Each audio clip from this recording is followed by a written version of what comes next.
What's up? What's up? What's up? What's up? What up? What is going on, everybody? This your man Dre Mac along with my man Bluminati. Yes, And we're indeed. coming with another episode of the Blurred AF. And of course, on the day, we're gonna be talking about them dragons.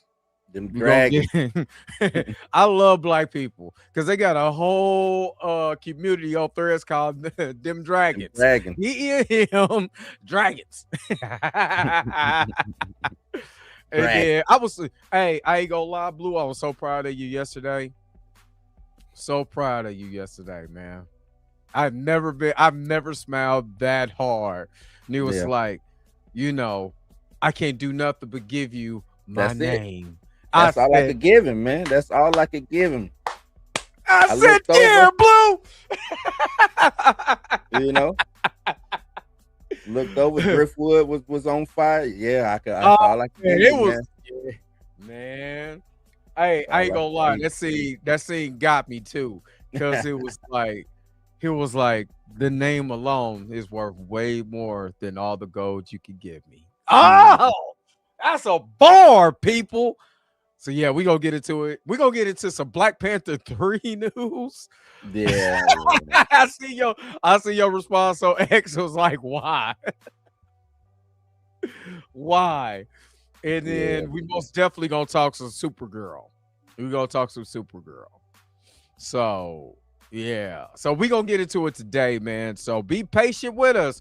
We are going to get into House of Dragon. Hopefully we'll have Darius for Planet Fanatics. Hopefully he comes in and hangs with us tonight. Of course, y'all know I've been working.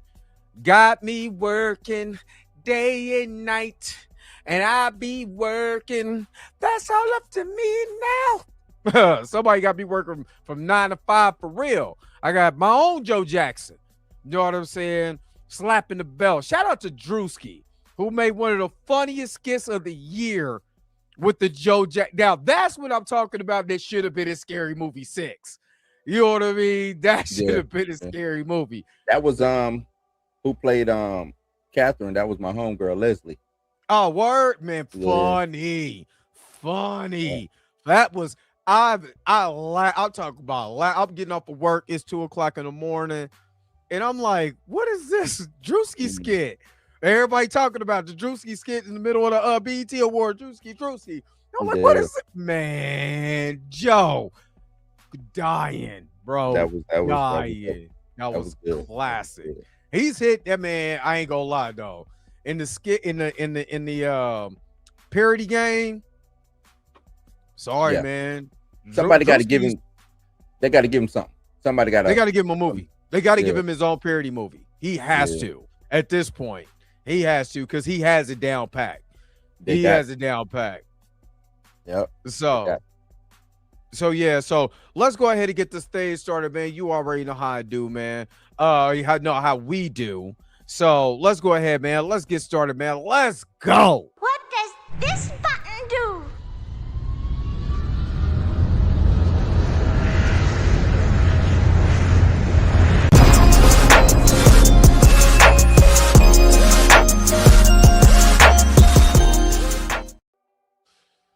All righty. Let's go check out who is all in the chat right now. And let's go ahead, man. Let's get this thing cracking. Miss Roberta, the church auntie. Man, your outfit. I gotta show y'all outfit. Now, when I get back in the swing of things, which would be, I was gonna try to do something tonight, but I worked last night, and I told you I've been working like 50, 60 hours the last 6 weeks. No joke. You know what I'm saying? Joe Jackson is at my job with a belt. You know what I'm saying? You know, like, hey, you coming to work? No. Hey, Drewski had me died. He was like, can we get ice cream? He was pulling that belt, boy. That belt was coming off. Hey, did you catch it when it was like, Joe, would you see the belt go whoop? Hey, yo. So yeah, I gotta show off Miss Roberta's outfit she sent me, man. It's incredible. Beautiful, beautiful. I gotta show that. Lawrence, what's good? What's good? What's good? X-Men Xavier Phoenix, what's up? What's up? What's up? Jaden Smith, what's up? Good morning. What's up? Good afternoon. Jaguars back. What's up? What's up? What's up? What up? Let me see. Let me see. Christian Key, what's good? What's good? What's good? I will be back soon. Soon. Probably it's going to be probably next week. Because after it's like I said, I've been working day and night, and I've been working like for real. I work so much that I forgot I left my computer on and it wouldn't work. That's no, for real. I didn't even notice that I left my computer on from last week. So when I was trying to do something, I was stuck. Oh man, Junior Network, what's up? What's up? What's up? X-Men said them dragons. Them dragons. Oh man, them dragons. Hula Gang, what's good? What's good? What's good? Nate Moore, what's good? What's good? What's up? Mika G. Mika G is in the house. I almost sent her a link, but she don't be watching them dragons. So Mika G came home this weekend. Was out in the streets. I couldn't get it, man. I couldn't get out there. I'm just getting off of bed rest for the most part, man. My back. I had a procedure on my back, man. Oh man. But I feel so much better, bro. That's good. That's good. I will be. I'm going to say this. I plan my trip for LA. I'm planning another trip October back down to Orlando. So yeah, I'll be back in Florida in October. So that's why I've been working so much, so I can knock out stuff and plan for the first time and get out in the streets. Man, I'm trying to be out here in them streets riding sheep stealer and not giving no love. Oh man. Oh snap. Andre Ware, what's good? What's good? What's good? Let me see. I just wanted to make sure I got everybody in the chat. For sure. All right. She said, I sure don't. Yeah, you sure you just out in the streets. The birthday street, that's why you out there. Nah, we ain't do it. No. No. Hey, I seen the deleted villains video about him. Yo, my man's wild. This is why I'm pulling away from streaming. Y'all trying to make me exactly that right there. Plaque Boy, man.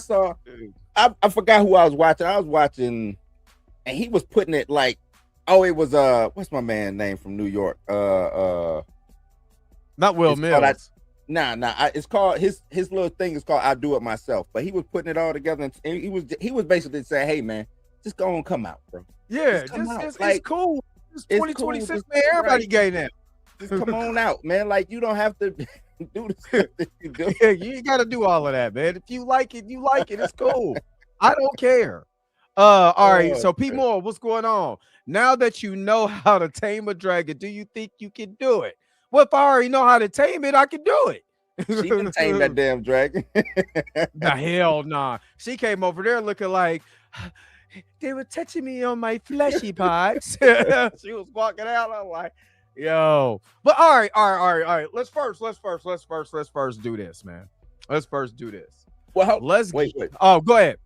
Yeah, go ahead. I wanted the little X-Men teaser. I want to talk about this X-Men teaser and my boy Cyclops and how you ain't seen it.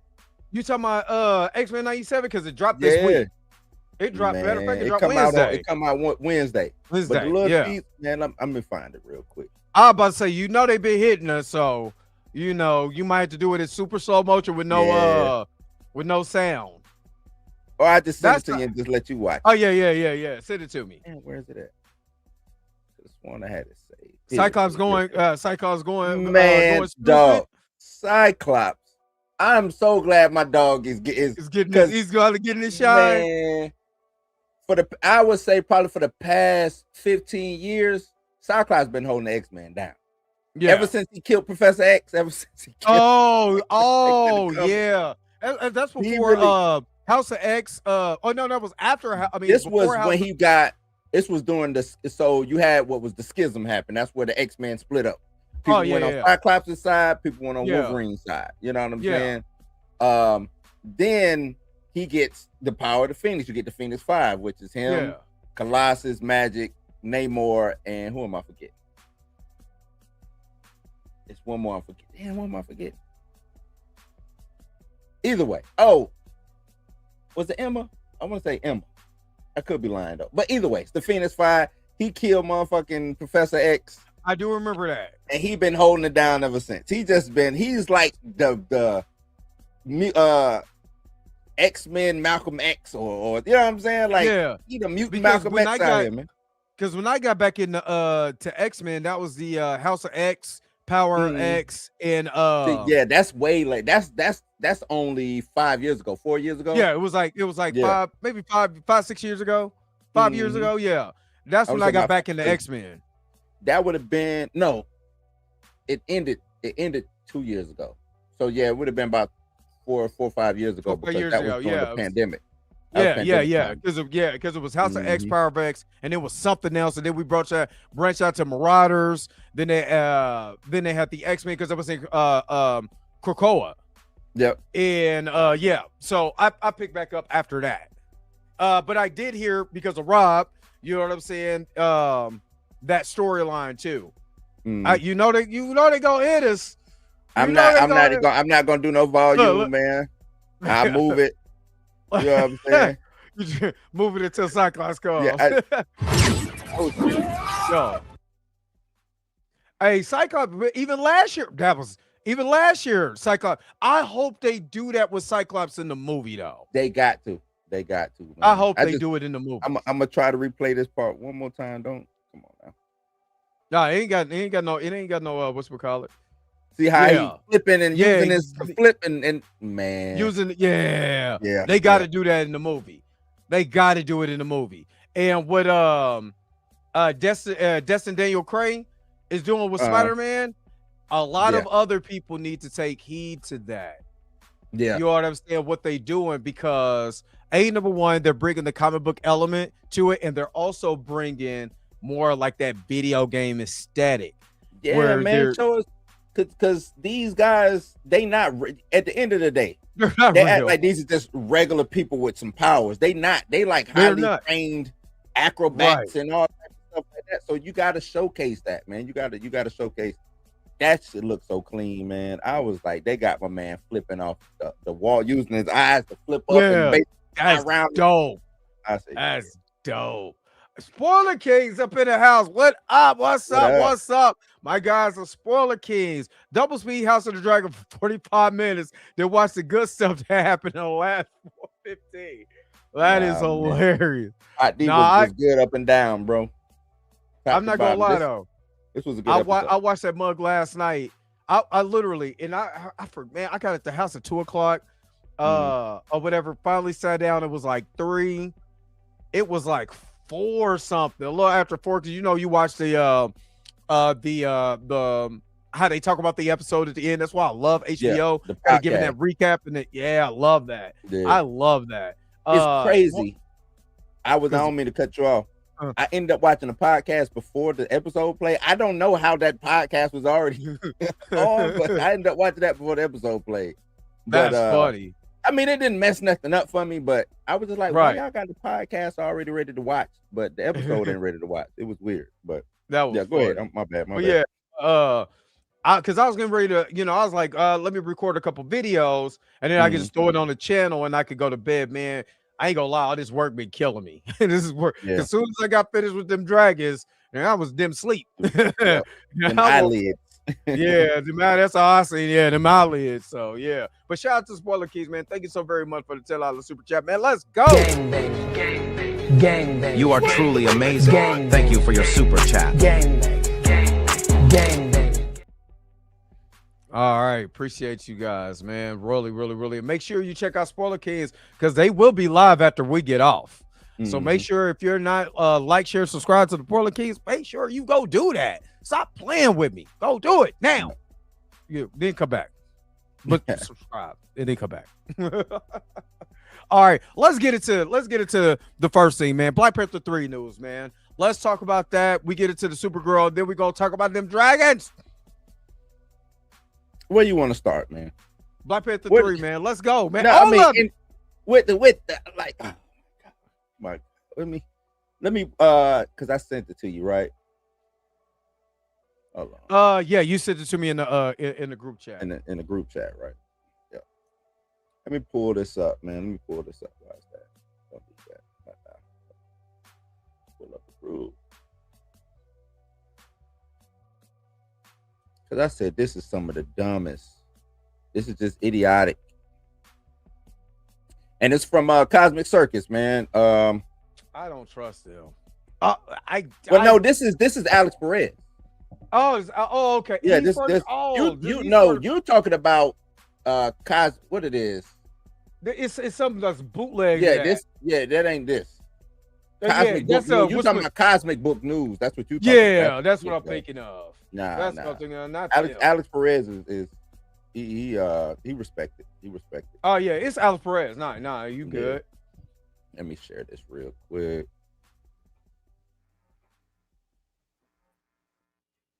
Right.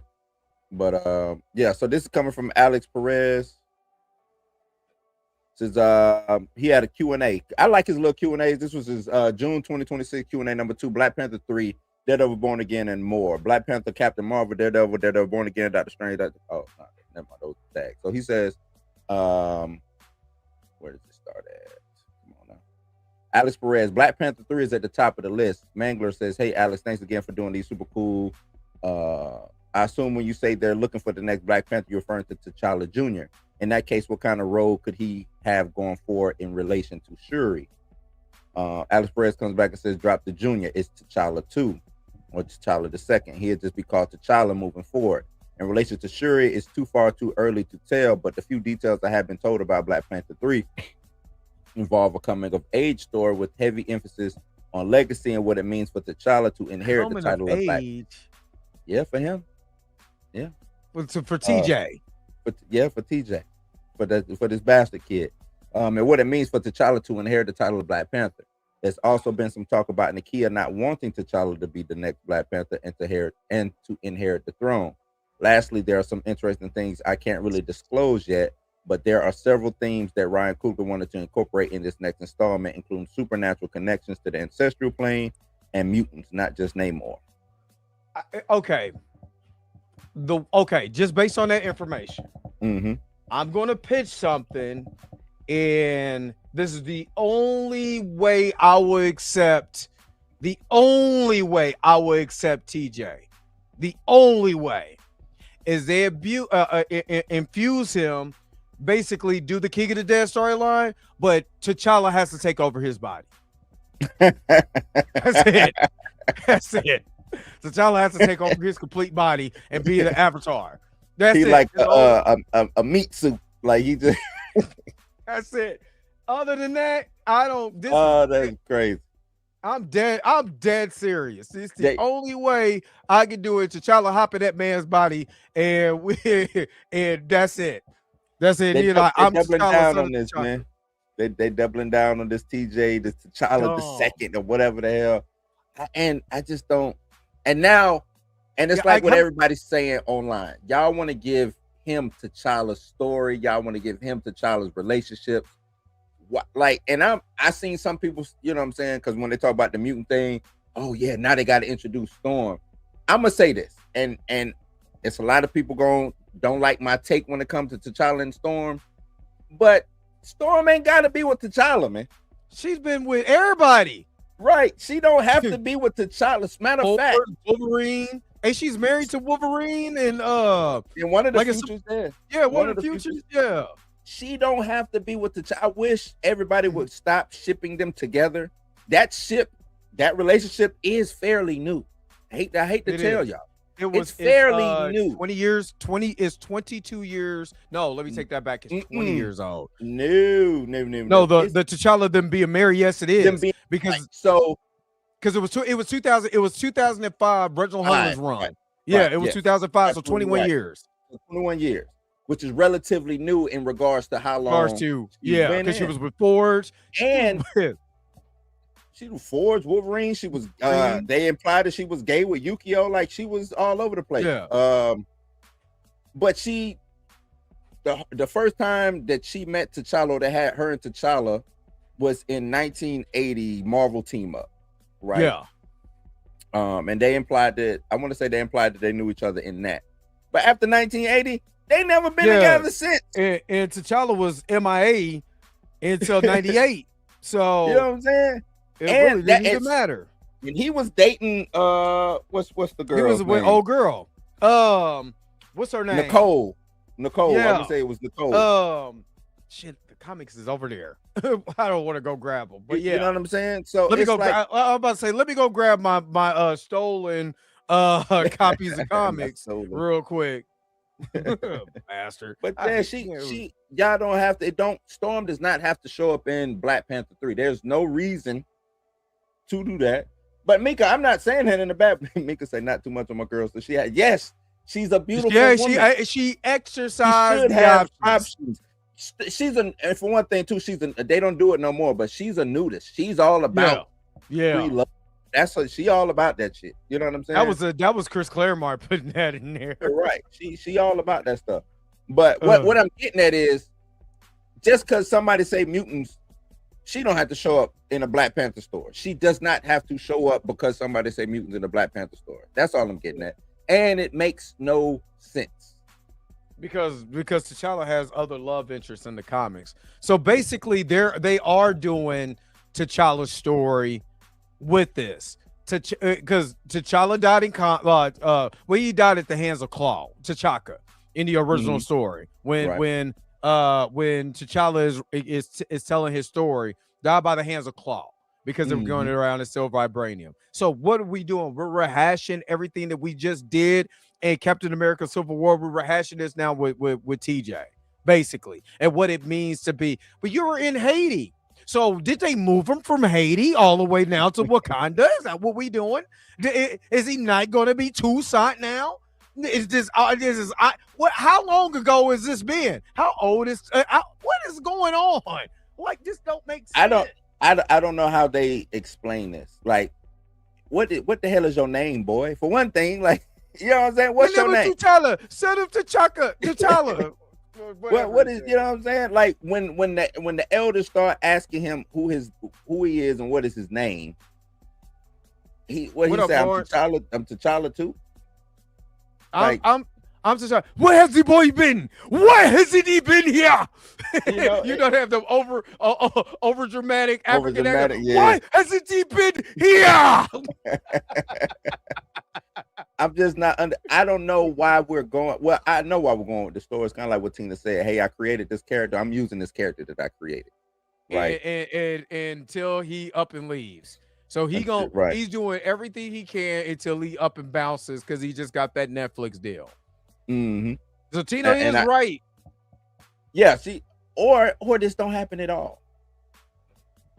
Or it don't happen at all. Make the movie. You don't have this to make movie, the movie. Right. This movie ain't gotta be made at all. You know what I'm saying? Because the way I look at it, like, okay, everything after Secret Wars, right? If we get in a soft reboot, to me, everything is going to be about the X-Men. Right. X-Men is going to be the main thing. It's not going to be an Avengers-centric MCU anymore. It's going to be a X-Men-centric MCU. You know what I'm saying? You said it right. Not mutant, X-Men. No, not mutant, X-Men. X-Men. Yeah, that's what I'm saying. Not mutant eccentric, X-Men eccentric. So, where does Black Panther 3 even fit into the future of the MCU proper, the MCU storyline? You know what I'm saying? Blue, I am here. I am T'Challa Jr. I would be here to take over every storyline that they ever wanted to make. I like what Lauren said. Lauren just said the entire timeline reset itself with T'Challa. Or they reset everything, and this is the T'Challa. T'Challa. Now I will take that. Thank you. Now I will do that. If they so this is going to be after Secret Wars, right? If I'm not mistaken, right? This is going to be after Secret Wars. So all they got to do is reset the universe and then tell T'Challa's story. Don't even mention my daddy's name was T'Challa. Right. You ain't got to do all of that. You know what I'm saying? My father died. My name is T'Challa. I'm bowing for the crown. You know what I'm saying? And then because it's reset, because if I'm not mistaken, when they reset the universe, just like they did at House of M, didn't a lot of people didn't know that the world reset. You know what I'm saying? Except for Wolverine. Wolverine was the House of M. Wolverine was the only one that knew. Yeah, but that wasn't with Battle World and all. The House of M was because of yeah. I'm just saying, just a reset. Yeah, I'm just talking about just a reset. But after Secret Wars, they all knew what happened after Secret Wars. No, when Franklin Richards created the new universe. Yeah, but nobody knew. Only person who knew was Franklin Richards and Galactus. Reed. Oh, okay, Reed, because the council. I want to say it was, if I remember correctly, it was Reed. I mean, shit, that comic is over there in a bunch of my stolen comics. Hold on. Okay, reset. Okay. What about this? I got this one for you, Blue. Mm-hmm. Just do the spell of call and don't nobody know nothing. Don't nobody know nothing. Don't nobody know that. So at the end, hold on, wait a minute. Say for instance, at the end of Secret Wars, right? They do the spell of call when they reset the universe, so nobody remembers anything that happened. We're resetting the universe, so nobody's in shock about what's what life is going forward. So you reset the whole entire universe with that one spell. So that way, when you come in, Ryan Coogler, you got to stick with the rest of what happened. He's just T'Challa. We ain't talking about no T'Challa Jr., no nothing. He's just T'Challa. Like I said, if they're resetting it, like we just said, we don't even have to do a junior or nothing. We could just reset it. We can still use the same people, Nakia and Shuri and all of them, but it's a reset. Now we got T'Challa is back. We got T'Challa. We don't even have to worry about a junior or nothing like that. It was Reed, his family knew Dr. Doom, Dr. Strange, and Miles Morales. Those are the only people who knew the world had. Yeah, because Miles Morales came over from the 1016. Is it 1016? Ultimate Universe 1610. I mean, yeah, I said it backwards. So yeah, why are you here? Are you Toussaint? You do not belong here. And yeah, that's what they want to do. They just want to call him T'Challa and act like they didn't kill the main T'Challa. Exactly. So they not gonna call him no junior. They gonna talk about T'Challa the second.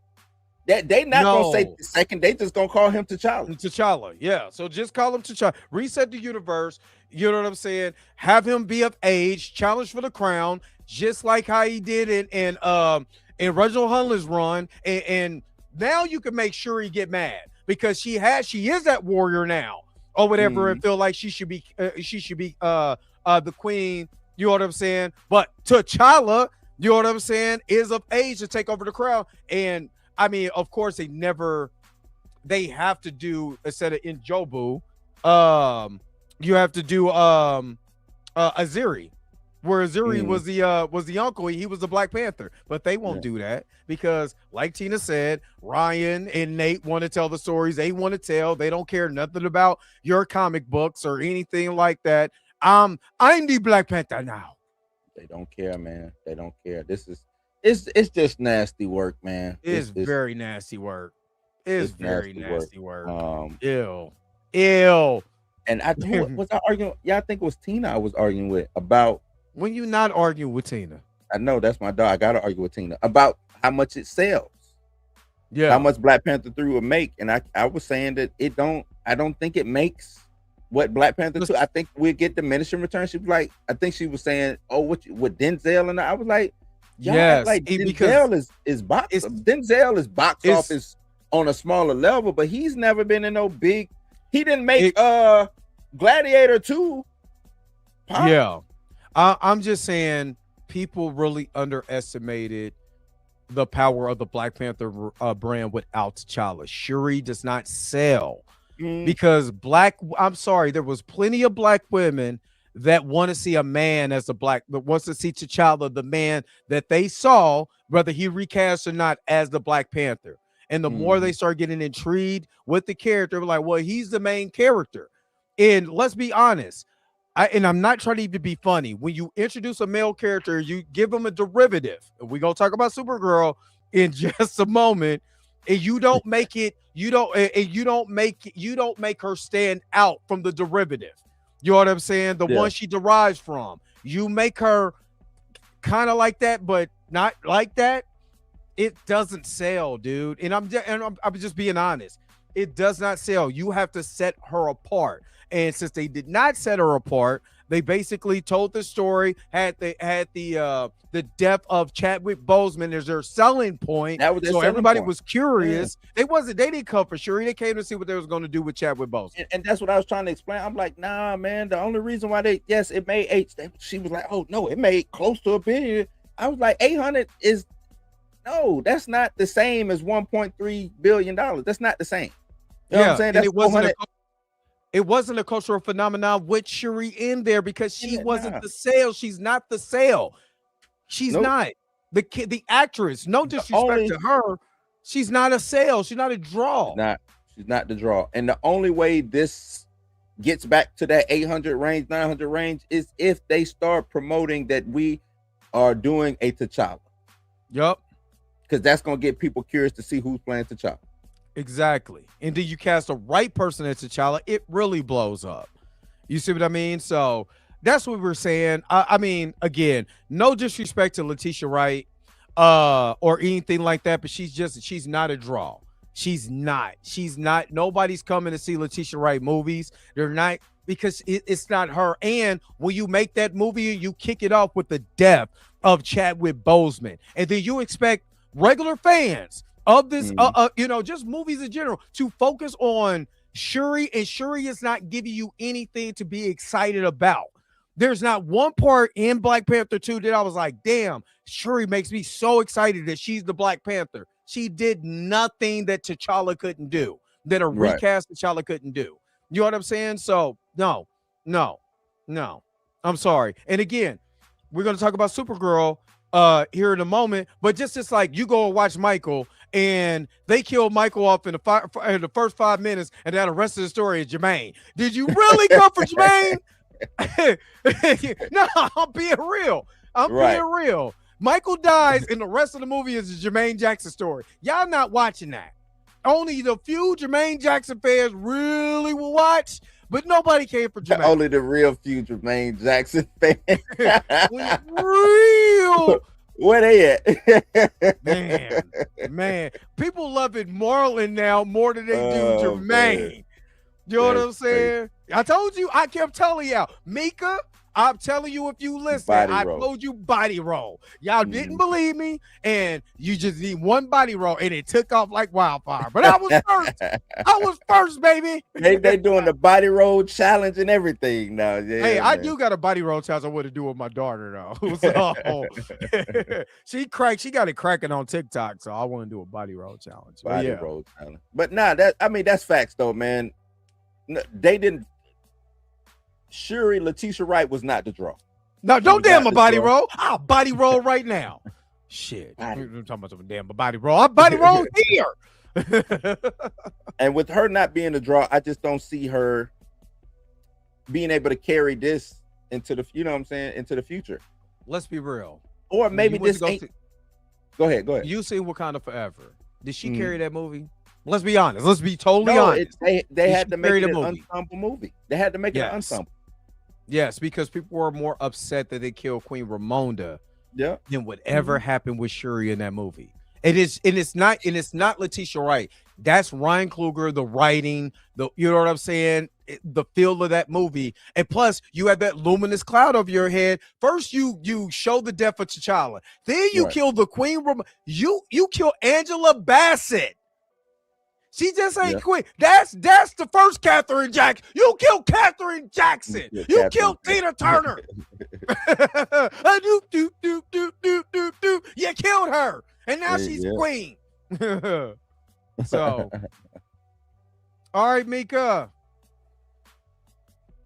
Yeah, and that was a dumb decision to make. That's your Oscar award-winning actress that you just took out of the franchise. Yeah. You know what I mean? Like, why would you take your award-winning actress who, I mean, she hadn't won but she was there nominated. You know what I'm saying? Yes. And they gave her the runners up award. I don't like that. You know what I'm saying? Yeah. The honorary. I just give her an award. Just, you know what I'm saying? Give her an actual award. She deserves the actual award. But you don't pull that talent. You know what I'm saying? You don't fire Jordan, Kobe, LeBron. You don't do that. Right. What is going on, Shaq? What am I doing firing Shaq? All I got is Shaq. I got Shaq. I got Steve Kerr and Manute Bol. You know what I'm saying? But I'm getting rid of Shaq. Like, what are we talking about, man? Like, it's crazy. I don't get it, man. Not that you threw Manute Bol under the bus like that.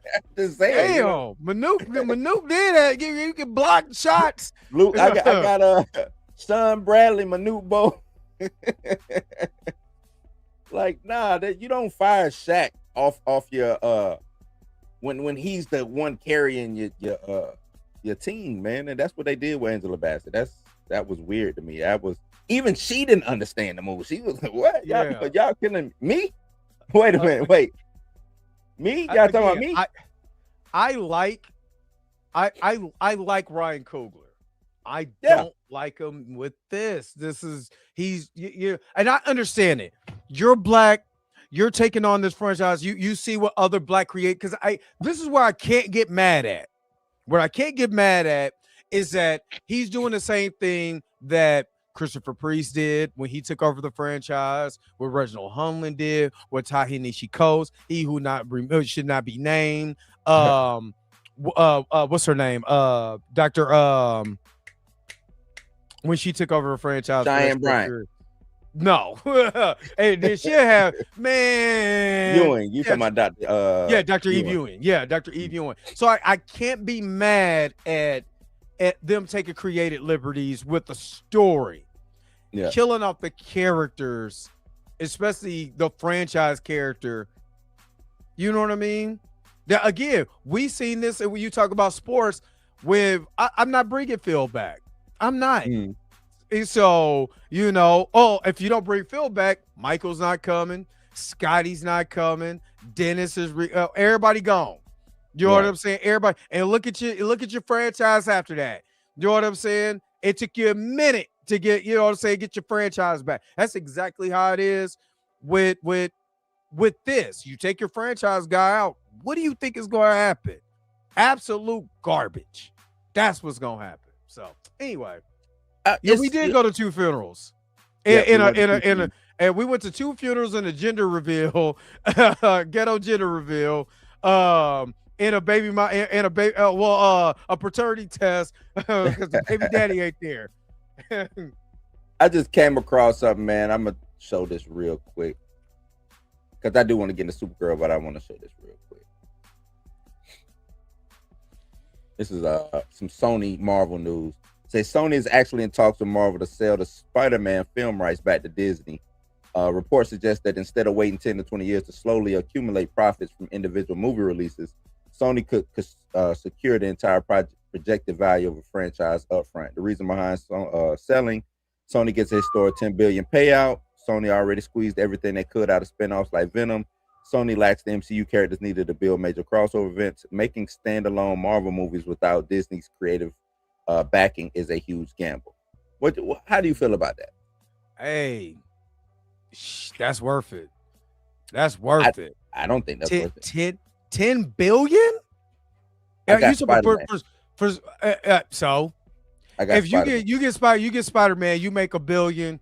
You know what I'm saying? Billion. Hold on, wait a minute. 1.3 billion. And then you got Venom coming in at 253. You got Madam Web that can't even break. You got more. Venom did $1 billion. Venom did $1 billion. Venom did money. Not the rest of them though. Yeah, look, the rest of them got progressively. You got to think. I've had Spider-Man since when did the first Spider-Man come out? 2002 was it?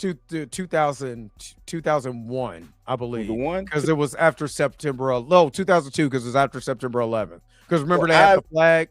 Yeah, they had the flag. I've made Spider-Man movies without Marvel's backing since I've had it. So and I want diminishing returns with the later projects. So let's just be honest. The first two Spider-Man movies, you know what I'm saying, made money. The third Spider-Man, I'm talking about Spider-Man. Yeah, you know, it made a little money, but it wasn't critically acclaimed. Amazing Spider-Man was good, wasn't critically acclaimed like that. The second Spider-Man movie, Amazing Spider-Man 2, fell flat on his face, even though that was the best version of Spider-Man and Peter Parker that we got, you know, up to that point. And then with them being in the MCU, it just made it showed you what the MCU could do versus what Sony could do with the project. And it's a different ball game. So look at it like this. If I'm Sony, I take the 10 billion. I mean, if I'm Disney, I sell the 10 billion because all the characters in the lineup, the Spider-Man universe, you're gonna make better movies. You're gonna have you can have Spider-Man and his amazing friends and do it properly without it just being in the MCU. You can you know if you want to bring out a new Morbius, you can do it. But what's so dope about Spider-Man? He does need the MCU. No, he don't. Iceman. He needs Iceman. He needs Iceman. He needs Daredevil. He needs Spider-Man, Deadpool. He don't necessarily need him. He don't. No, he don't. All the Spider-Man stories is basically without the X-Men. It's without the Avengers. It's without Iceman and Fire. He need Wolverine. He don't need him. He getting Jean Grey. So from what we understand, no, he don't like need the dope. But I would have loved for him to have Spider Wolverine. Island, the clones, the Spider Snowclippers and all of that. All of this, yeah. He got the best villains out of Marvel. He got that on lock. So he good on that front. He need Typhoid Mary. What? Well, I don't know what I don't. Now that's the thing. I don't know what type. You don't know where the rights go. I don't know where the rights go. But let's just think about it. Him and Daredevil, him and Iron Man, him with the Avengers, him with Fantastic Four has been. That's classic stuff. But what you're saying is, it adds to Spider-Man, and I agree with you. It adds to Spider-Man, but Spider-Man needs Firestorm. Spider-Man without Marvel would still do what it's doing now. Spider-Man No Way Home is the #1 highest grossing Spider-Man movie. 800 million. Right. I thought it was Far From Home. No, I'm looking at it right now. Far From Home did 390 domestically. Yeah. This is lifetime growth. I'm looking at the franchises. No Way Home. I thought it was Spider-Man did 403. franchise. The franchise is that means where they take all the movies and put them all together. Oh, okay. Yeah, the franchise is. Far From Home did 390. Remember, $1 billion movies is like it's hard to get to. We're seeing some because but they all came from Marvel during this like heyday. You know what I'm saying? Yeah. Like that's why I'm like, does Doomsday get to $1 billion? I don't know. It could just fall short. It could do 8. It could do 9, and I don't think that'd be bad. You know what I'm saying? You don't think it's gonna do Michael numbers? It might do Michael, but the thing is, Michael slow moonwalked to $1 billion, which is what it should do. And remember, Mike isn't a spectacle movie like Doomsday is. Yeah. If Doomsday slow moonwalks to $1 billion or close to it, I think that'd be bad. I think they would probably chop that up as a failure. Because I'm about to say it's not. You talk about if they hit 975 million, you think Marvel is considering that a failure? I think they would probably pull it because the legs that Doomsday should have and the legs that Michael have are two totally different legs. Yeah, because Michael hit 800 something in a month. In a month. You know what I'm saying? Where Oppenheimer took 5 months. So we're in the second month. But within 3 weeks, maybe get close to 600, 700 in 3 weeks. It gotta be so dope. But that's what I'm saying. The way they're making it seem like this movie, just come out and be $1 billion over the weekend. 300 first week, right? First weekend it did 300. You know what I'm saying? That's what people are talking about. And I'm like, the way y'all gassing this movie up, not really looking at the way movies are selling. You know what I'm saying? The way things are going, and I kind of want to say that and segue this into the Supergirl situation. Oh yeah, Firestar. You know, Firestar. We He come needs on. fire We starter. knew what And Iceman has to be voiced by Bo DeMaio. No, hell no. I was gonna say Frank Welker so he could do his do that Fred from Scooby Doo voice. Oh, but I get it. Hey, I get 10 bill right now.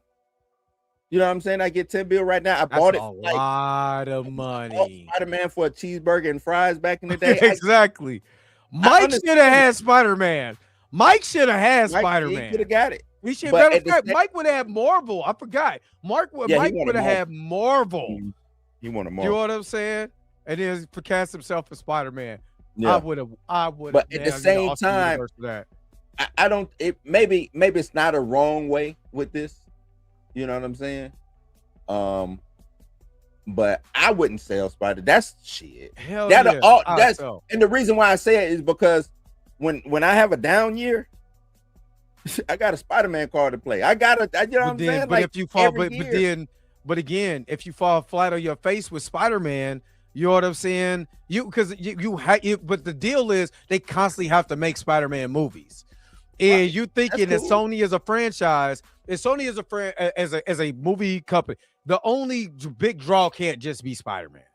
It has to be other stuff. You absolutely right, but that's why I would keep Spider-Man until I buy a franchise that I own that's mine. Well, if you got 10 billion, you could can buy the Blue and Dre show. You're right. You're right. But until they get a franchise, you hold on to this. Is what I'm getting at. You hold on. Look what I just did with Across the Spider-Verse. I can go animated all day long and whoop y'all ass. Yeah, but see, animated stuff falls in a little bit different category when it comes to the rights than live action does. So they because I read what the rights were. All they have to do, that's why they made Venom. All they have to do is something Spider-Man centric. Spider-Man related. Yep, that's it. Or Spider-Man adjacent. So I'm losing. Just think about it like this. You're losing money. Okay, Venom is different. Madam Web ain't. Morbius ain't. And Craven the damn Hunter is not. Right. So, because I always you're losing money on that. They had the wrong people to do that because they just thought, all right, Spider-Man is like you said, Spider-Man, the franchise, the word Spider-Man with that's $1 billion franchise. Okay, we can play around with. And I think they got enamored by what the first Venom did. Yeah, because that was because we're thinking Venom is going to cross over with Spider-Man. We don't care about Venom like that unless he's with Spider-Man. And then the box office showed it. The box office starts showing it. Same thing with Morbius. Same thing with Craven the Hunter. Same thing with Madam Web. I don't care if Sadie Sink's titties is out during the whole movie. We don't care. You know what I'm saying? Where's Spider-Man? I won't put Spider-Man. So, but that's what I'm saying. If they had the right person, I can do a Venom.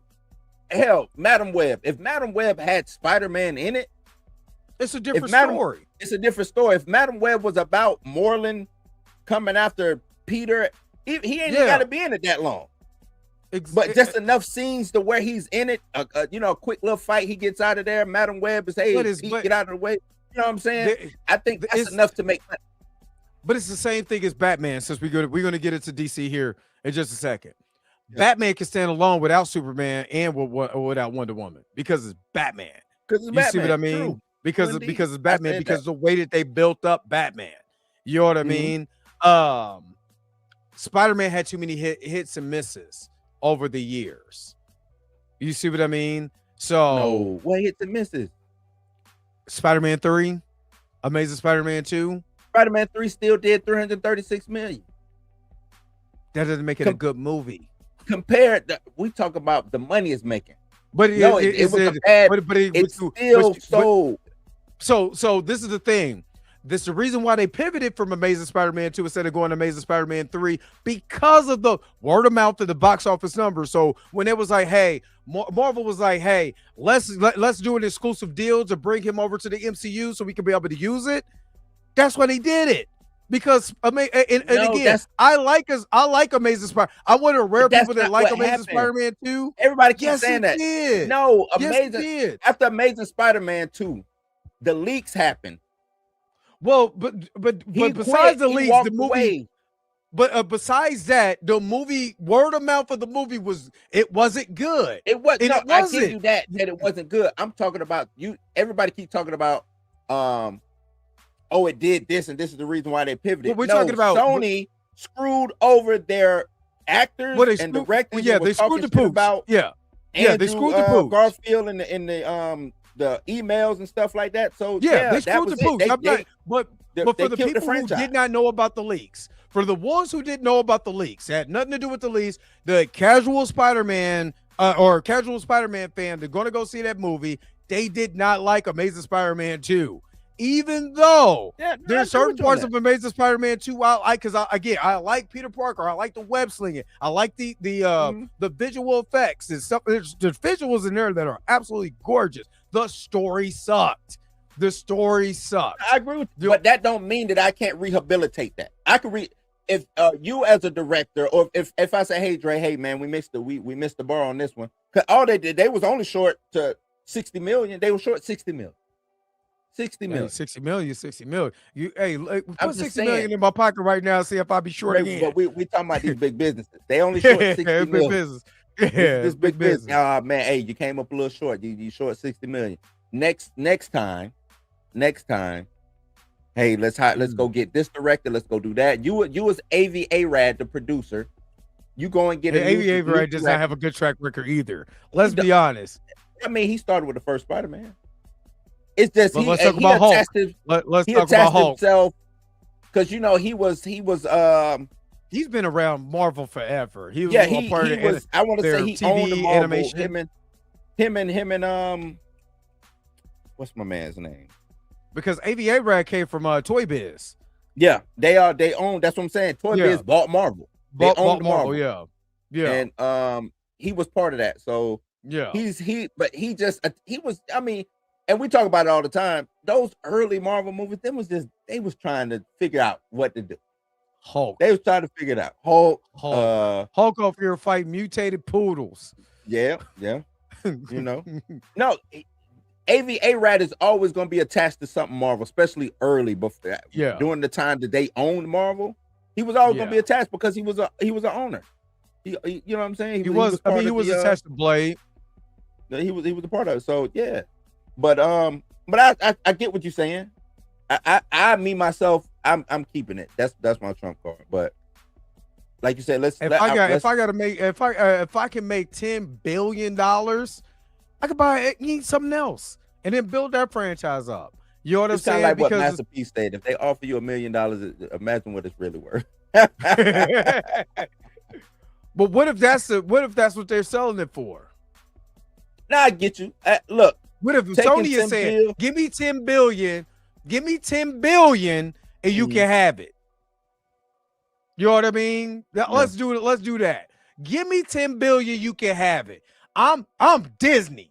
I can pull 10 billion at the Scrooge McDuck vault right now. I got it in my pocket right now. Yeah, I can pull it right out right now. Give me that. You know what I'm saying? Go ahead, give me that.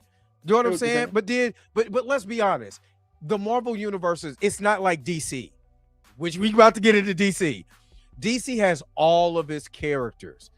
Marvel is only missing one in the Rose Gallery of said character to have their Infinity Gauntlet.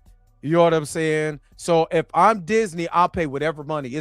There's no amount of money that I wouldn't pay to get Spider-Man back. Just being honest. I think Disney would love to get Spider-Man back. And that's probably why me as Sony, I wouldn't sell it to you, just because you want it so bad. Because you know what I would do? Pitch me up, give me a price. Give me, but I don't know. Then he come talk to me. Let's sit. Hey, Sony, let's sit down. Let's see what we can do. I get you more than 10 billion. Look, you be like 10-5. All right, so 10-5 right now. Final offer. Because Spider-Man might be worth damn near Marvel. You know what I'm saying? Like Spider-Man might be worth Marvel. I don't think I don't know who gets the merch and marketing. Well, that's owned by Marvel. Marvel owns the merch. We're talking about just the movie side of it. The movie distribution side of it, Marvel still owns the merchandise. Speaking of which, I gotta go get me something to drink while we talk about. Since we talking Supergirl. Let me go get some real quick because I gotta get me something to drink real quick. I'm not even joking with you. I'll be right back. Hold on. So yeah, just looking it up, it seems Marvel who they receive 100% of the merchandising revenue from Spider-Man. Let me see how this split works between.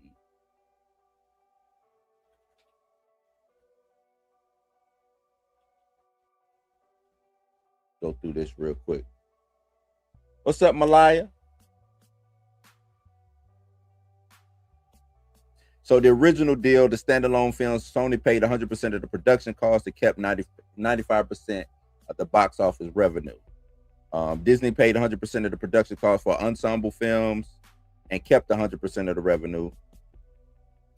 In 2019, Disney wanted a 50-50 co-finance split. Sony said no, kiss my ass. So what we have is Marvel co-finances for 25% of the production budget, received 25% of the box office profits. Sony finances the remaining 75 and takes 75 of the profits and retains the distribution rights. Then you get the Sony standalone universe of films based on Spider-Man, supporting characters that do not feature the main MCU Spider-Man, Venom, Madam Web, yada, yada, yada. Sony retains 100% of that box office revenue. Marvel Studios head Kevin Feige mosquito has no creative involvement or profit stake in those spinoffs. So yeah, I don't know if I would. I don't know if I get rid of the Spider-Verse. I don't know if I give the Spider-Verse back to Marvel. I don't know. They seem like they got a pretty good lucrative deal. I know that 10 billion, that shiny number, man. That's a shiny number, but I don't know if I do it.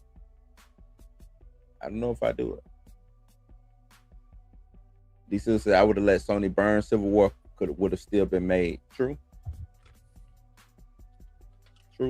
I just don't know if I do it. Looking at that, I don't know if I do it. But yeah, let's web sling on over to Kara Zor-El. Old Spider-Girl. I'm a Spider-Girl. Old Supergirl. Old Supergirl, man. Dre, you did your out of fresh out the theater situation. Video. Run it past everybody one more time. Tell us what you thought coming directly out of that. Supergirl, honestly, Supergirl's not a bad movie. It's average. It's mid. I ain't gonna lie. It's mid. What I mean, it's a middle of the road movie, and the script doesn't. That cup looks crazy. My Supergirl cup. But the movie, it's not a bad movie. It's really, I will say this, and this is why I keep telling people, sometimes you got to let some creative liberties happen with comic book adaptations, because it's damn near a very comic book adaptation of the story with some slight creative liberties, Krim of the Hills or whatever, looking the way he looks and acting the way he looks. But a lot of it is from the comic. And what I understand is Tom King wanted Lobo to be in the story, but the editor said he can't be in it. So they end up putting him in this movie or whatever.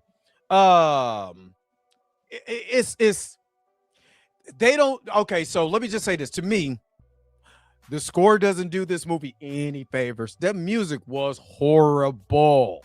The music was horrible in this. Oh my God, it was atrocious. To me, there was no theme, and there was no proper art for Kara. And what I mean by that is that starting point, ending point. We didn't get Kara saying, well, I could be this until the end of the movie. The end of the movie. When she was talking to Clark. Okay.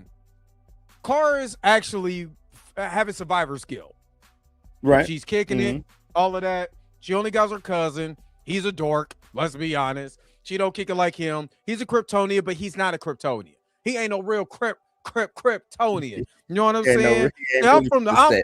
I'm from the Crip. You know what I'm saying? I'm He ain't from the really real from the set. Crip. You know what He I'm from the saying? set. He ain't really from the Yeah. set. You know what I'm saying? You were just born there. I lived it. I lived Right. it, son. You know what I'm saying? So the depth of her family, all of that, and stuff like that. So to me, you're gonna have a little bit more edge to you, right? A little bit more edge to you. She was, and somebody said this, and this is the absolute true. She's the main character in True Grit, where you're the reluctant hero. It's True Grit. Yeah, it's True Grit. Even Tom Cruise said it was True Grit. Yeah, it's True Grit. And you got the reluctant here. Y'all going ham in the comments. Oh yeah, I don't know what that got to do with anything we talking about. Yeah. But the reluctant hero that's going on the revenge tour, revenge, trying to help a girl get her revenge. You know what I'm saying? And it stuck to the landing, but the landing was like you know how somebody dive in the pool and you were like, don't do that no more. Yeah, it's the way you dove in, like you did everything right until you hit the water. And then it just, I don't know. And so it was okay. That's all it was. It was okay to me. And I said, the score did no favors for her, because I was like, where's an iconic theme for her? Where's a breakdown for her? That's what I was looking for. I needed her to be broken. You know what I'm saying? Because you can see this girl going through the same thing that I went through. You know what I'm saying? Losing my family, all of this, the way that I felt, and break down. Don't have a conversation. They did that. She did the same thing in Captain Marvel 2 that they did here. Stop it. We're not stopping that again. We're not starting that again. But remember the Marvels where Carol and Monica is having that conversation about how she lost her mother and all of that, and it ended up being like, well, I'm sorry. I didn't know you felt like that. No, I need some yelling and screaming. You know what I'm saying? I need some, this is the way I feel. Like, what, dude? What, like, you know what I'm saying? Like, get to that point where you break it down so you can feel the character broken. I never felt the character was broken. She was nerfed, but was it broken mentally? They did it better in Superman. When Superman said, dude, I'm trying to be human. This is all I'm trying to be this. I could be a god and destroy y'all, but I'm trying to be human. They never did that with her. So I never, and again, she's a derivative of Superman. They never broke her down to give us the psyche of Supergirl, what she's really ultimately feel like. I kill everybody up in this hole, but I'm trying to be good, but y'all not making me go good. So I'm about to kill everybody up in this hole. You know what I'm saying? And then make her feel that guilt at the end. You know what I'm saying? Like, I shouldn't have did that. Like what they did with Man of Steel. Man of Steel did it better. All right, that's my rant. I'm sorry. Right. No, I think what you're saying makes sense. I do think she had an arc. It might not have been the best arc. I wouldn't have chosen her. I would have went line for line, page for page out of the book. Right? I would have made her. What you gonna say? Well, he said it made her look ugly. They made her look. They made her look run down for a reason. Because Millie Alcott is not ugly, but they made her look run down for a reason. And I'm not gonna lie though. I'm gonna be really real with you. I seen it in IMAX, and I was like, ugh, like shit. She looked beat the hell up. I'm gonna tell you this, man. These British white women, man, they hit or miss. That's just what it is. They just hit or miss. What I was gonna say, it should have been. Don't clip that, please. I'm clipping that. I'm sending that to Dr. Umar. But how you know? They it should have been strictly line for line, panel for panel out of the book. It's an easy adaptation. Easy. It is. So let's clear this up. I'm not blaming James Gunn for this. This is the director who directed this. Clearly, you can tell this is his first time doing action movies and stuff like that. But the writer and the director of this was not James Gunn. I No, it honestly wasn't, wish James but- Gunn would have directed this movie. Right, Honestly. and I said that too. I said maybe James Gunn should This have is- directed this is this movie. what it felt without having Um, James Gunn direct this movie. And Bucky, I don't think he ghost directed it. I think No, they he wanted did to not. make a James Gunn film. That's Yeah. what I think. I think Gunn was off doing super. I think this is what Gunn He's to me doing- dropped the yeah. ball at. Gunn dropped the ball by not overseeing this movie. Yes, because he I was too don't busy think he doing oversaw Man this of- movie. He Right. was too I think busy he was- doing Man of Tomorrow and Peacemaker. Peacemaker yeah.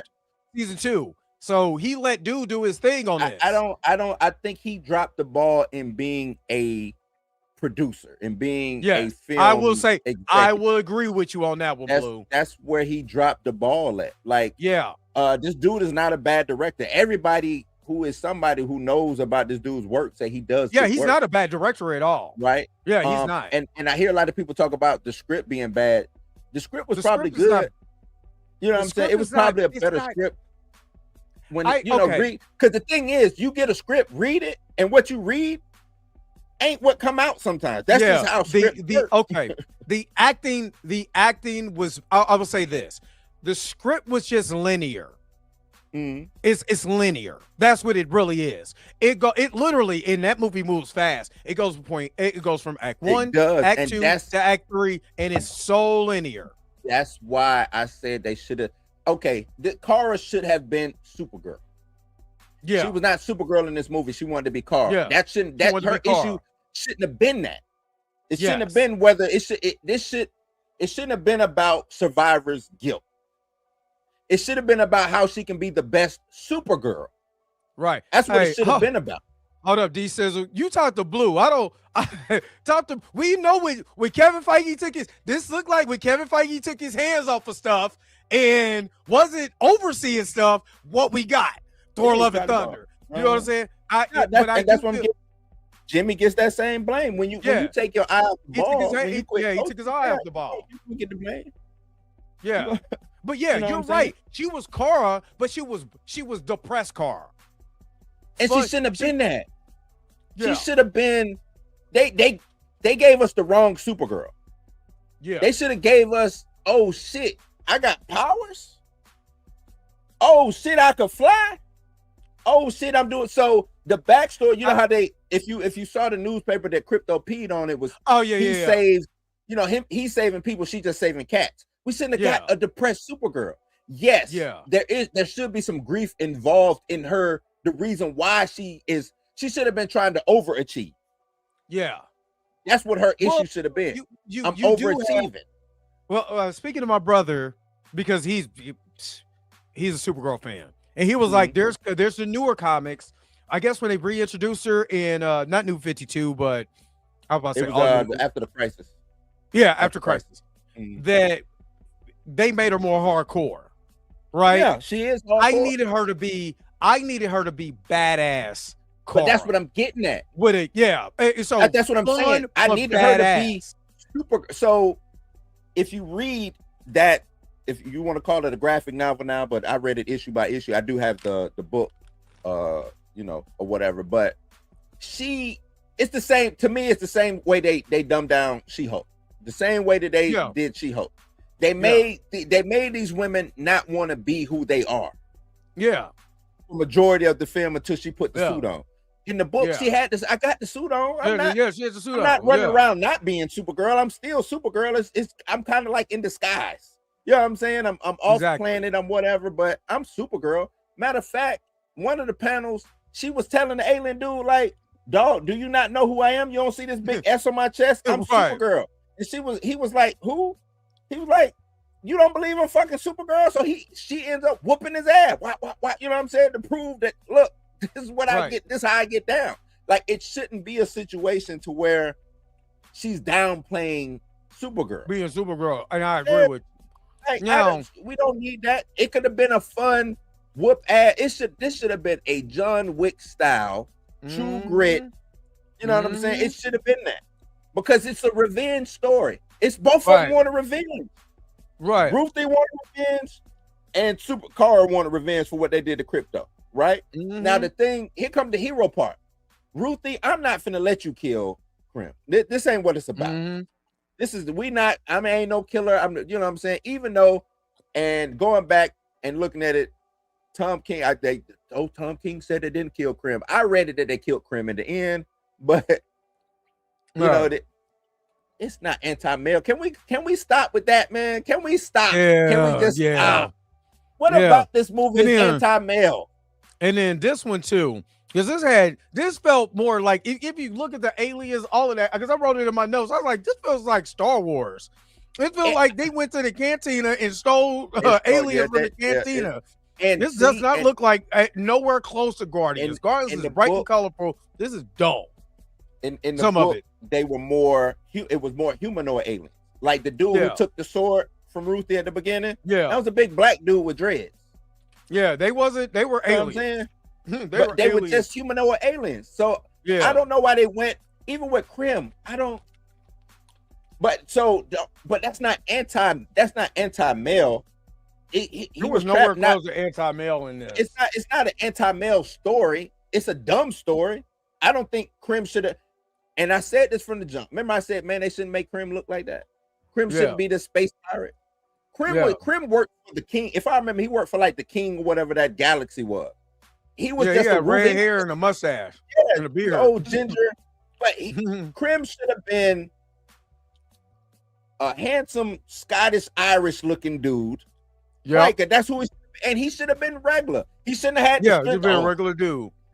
Yeah, I got stripped with 1,000 men or something like that. Been that. That's where you go foul at. That's where you go back. It ain't about Supergirl being able to beat up Krim. It was about can Krim outsmart and outwit and outduel Supergirl.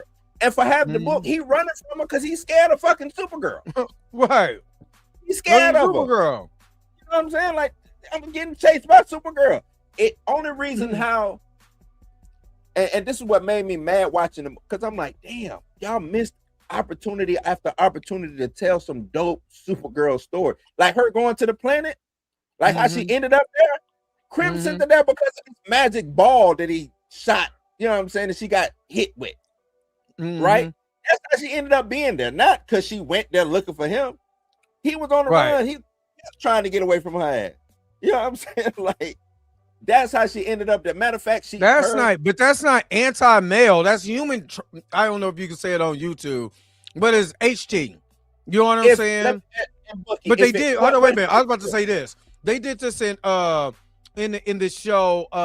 What is it? Gotcha, Chula, whatever. The anime, and it hit differently because you tell that there's a reason why they did HT in there. That doesn't mean it's anti-male. It's just telling a portion of the story. And I hate to say it, I mean, shit, human trap. Who is doing the human traffic? Somebody who can overpower somebody.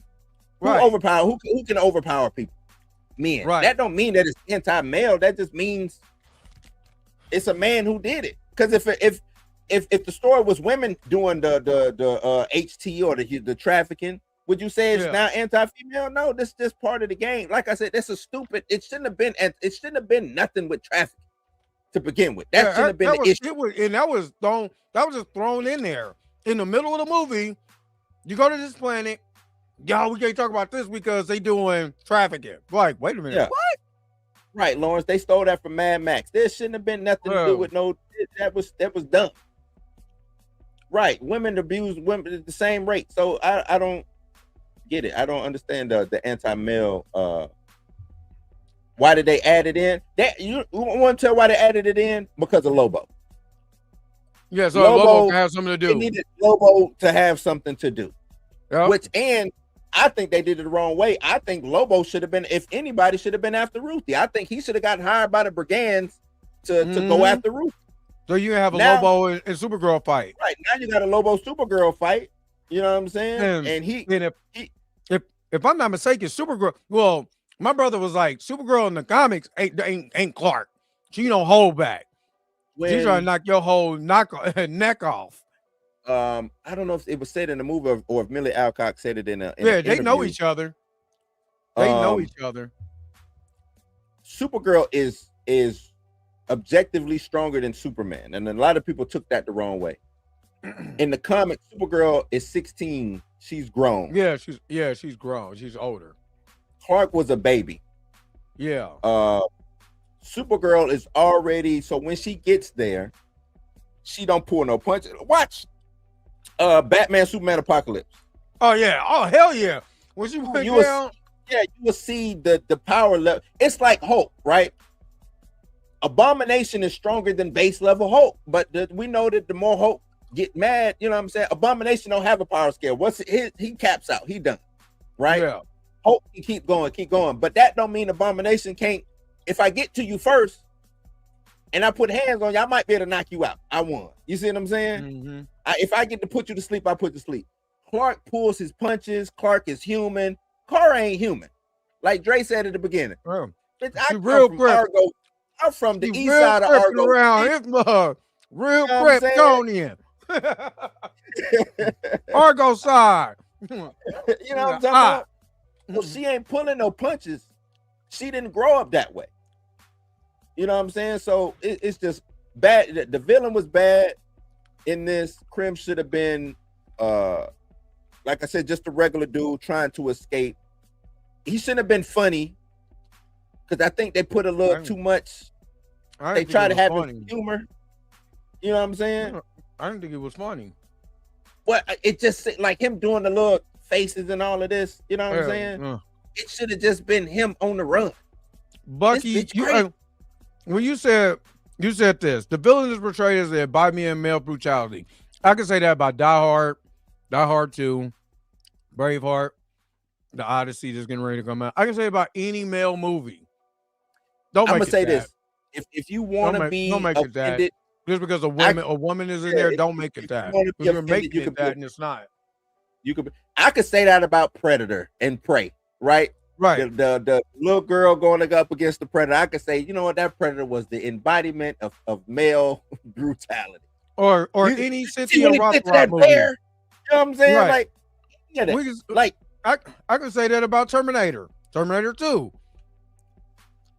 Why is the white man coming to get this frail white woman and take her kid? And then the simp who's from the future trying to save her. Yeah. If you want to be offended, that's your right, that's your prerogative. You know what I'm saying? If that's how you saw it, that's how you saw it. I don't feel the need to go there, you know what I'm saying, with a female-led film, because every female-led film is probably going to be that way. You know what I'm saying? Like, it's probably going to be that way because a lot of females look at themselves with, through those lenses. Like, shit, men can whoop my ass. Like, because that's fact. Like, you know what I'm saying? Like, we act like that's not a fact. Right. You know what I mean? Like, now that's a fact. So, yeah, it could seem like it's skewed or coded to where it's anti-male or something like that, but that ain't what it is. You know what I mean? That ain't that's not what it is. This was just a bad story. This was just a bad adaptation. Could have been. It was a dope film in this, and they dropped the ball. It was constant parts that they dropped the ball. You know what I'm saying? The Lobo situation could have been done better. Krim, I don't know. It's the same thing when I think of Wonder Man. I don't know who that was, but that wasn't Krim. You know what I'm saying? That was not Krim. I don't know who that was. That was not Krim. You said that last year when the trailer first dropped. You was like, "That's not Krim." That ain't Krim. You was like, "That's terrible." That's terrible. So that's what made it so dope. Now it's some wild stuff in the books that I knew they wasn't gonna do Comet, which is the horse. I knew they weren't gonna do Comet the horse.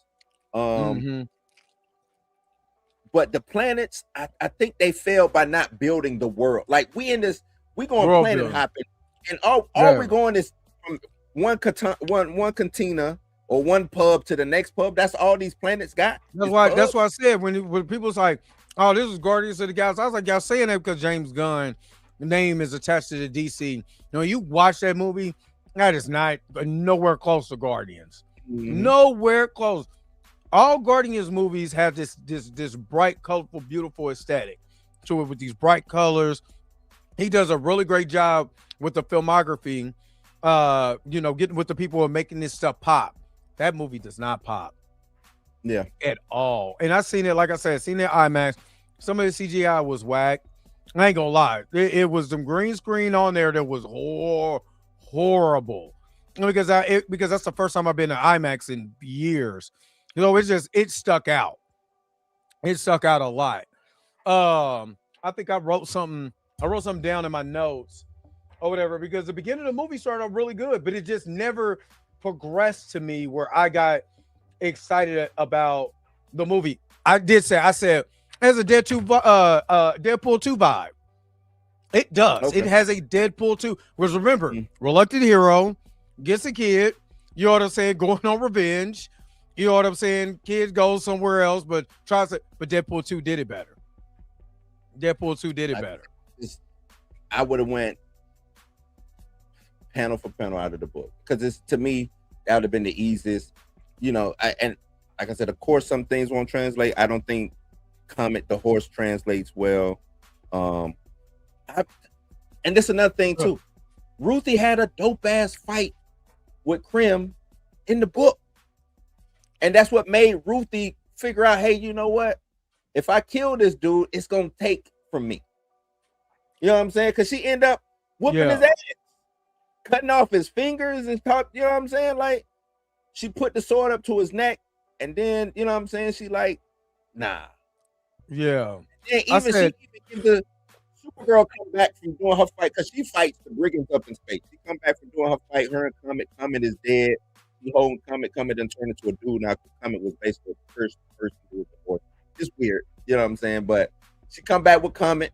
She hit Rage Field. She take the sword from Ruthie. She ready to cut dude head off. You know what I'm saying? Fast forward to the future, find out they didn't kill him. He's locked up in the Phantom Zone. He's been, I forgot how long they say he been there, but she got a whole different new suit on, some futuristic shit. Ruthie looked like she about 100 years old. You know what I'm saying? They released him out of the Phantom Zone. And like I said, what I took from it was Ruthie killed her. Well, killed him. Yeah. He came out because he was like, forgive me, I'm a changed man. Ruthie hit his ass over the head. Now, this is an old ass dude. Shit, you hit an old motherfucker over the head like that. Oh, we gonna get into the House of the Dragons. Another old man got hit upside the head too. Yeah. But, you know, you hit a motherfucker upside the head like that. I'm thinking he dead, but then I went back and looked at the panel. He did have his hand over his head, because it's a silhouette panel, and then you see his hand drop. I don't know, but then Tom King came out and said no. Insinuated. Yeah, that he was. It's insinuated that he lived. I wasn't having this. But Tom King said no. So, you know, but these writers, sometimes they do it. Because he was like, let me check my notes. He checked his notes. Yep, I said that it's but they're still up to the mercy of the artist. Yeah. So, you know what I'm saying? So with this film, here's some of the notes that I had.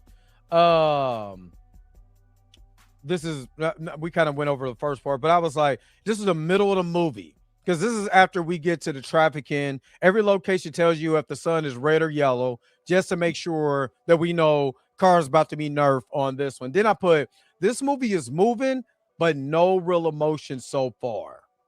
And this is when we went to the planet for the traffic, the human trafficking, or the trafficking. This is right before that, but it was in the middle of the movie. I'm like, this has no emotion. There's no emotional beat. You know the beats. You know you got the beats. You got the high level beats. Let me address Bucky. My bad. Bucky, go ahead, because ruined. Snyder ruined DC. Yeah, dog, man. We act like the Flash didn't happen. We act like Aquaman. James Gunn is trying to rehabilitate DC. He's only had one movie. One. I mean, he literally just talked to David Ellison recently. David Ellison came to the set of, listen, because I was listening to this on John Campea. So in the report for Variety is that David Ellison has met with James Gunn and Peter Safran on the set of Man of Tomorrow to come talk about the future of DC. It is reported, not from me, not from John Kemp, reported by Variety, that David Ellison is a fan of James Gunn's work and wants to keep him on. But it's like I said in my video on my live, even though I don't like the merger. I can't be mad at. I don't trust it, but I can't be mad at that. But it ain't like James Gunn just ruined. Oh, James Gunn's ruining the DC. Well, after all those years of what happened with the Snyder universe, man, hell no. I'm not gonna act like I just 3 years ago I didn't watch the Flash, and the Flash was garbage. Well, you know, DC y'all fans trying to get me in my rant. I know what Bucky trying to do. Y'all trying to get me in my rants, and I won't let you do it. I won't let you do it. DC fans is wild to me because I don't know if y'all real fans or not. Y'all didn't show up for Blue Beetle. I forgot about Blue Beetle. Y'all didn't show up for Shazam. Y'all didn't show up for Aquaman 2. Y'all didn't show up for Wonder Woman 85, whatever the hell it was. Y'all didn't show up for those 1984 garbage. Whatever it was. Y'all didn't. They didn't show up. So you can't say that James Gunn is the one who ruined DC. How did he ruin DC? DC was already ruined. DC if was I on life support, trash, or if I pick up something that's broken and I'm trying to fix it, then I'm trying to fix it. Whether I'm freestyling or not, I'm trying to fix it. And I don't think it's freestyling. He's doing Superman. I think, and don't nobody want to get in. That's why I want to Darius in on this. Nobody wants to talk about Matt Reeves and I think it's a fight. It's an eternal fight between Matt Reeves, James Gunn, and Peter Safran. Yeah, it's a fight because Batman would have been there. Batman would have been there. You think they came in the game and was like, nah, we just gonna do super friends movies? You think Peter Safran, who been with DC since the jump? Yeah, he the one who gave y'all Aquaman. Peter Safran, that's him and James Wan. You think they want like that though? Right? You think they not saying, hey, we got to get a Batman movie ready to go for us? But while looking at Matt Reeves, and Matt Reeves looking at him like, nah, dog, that ain't finna, not on my watch, not while I'm here. You know what I'm saying? Like, so a lot of people talking about, oh, Batman, the Trinity, yada yada yada. Y'all had that. Y'all just had that 10 years ago, and y'all didn't come. I'll wait here, Nathan. Y'all didn't show up for BVS, a Batman and Superman movie that had Wonder Woman featured in it. Facts. You know what I'm saying? And they did that for Superman. Y'all didn't like it.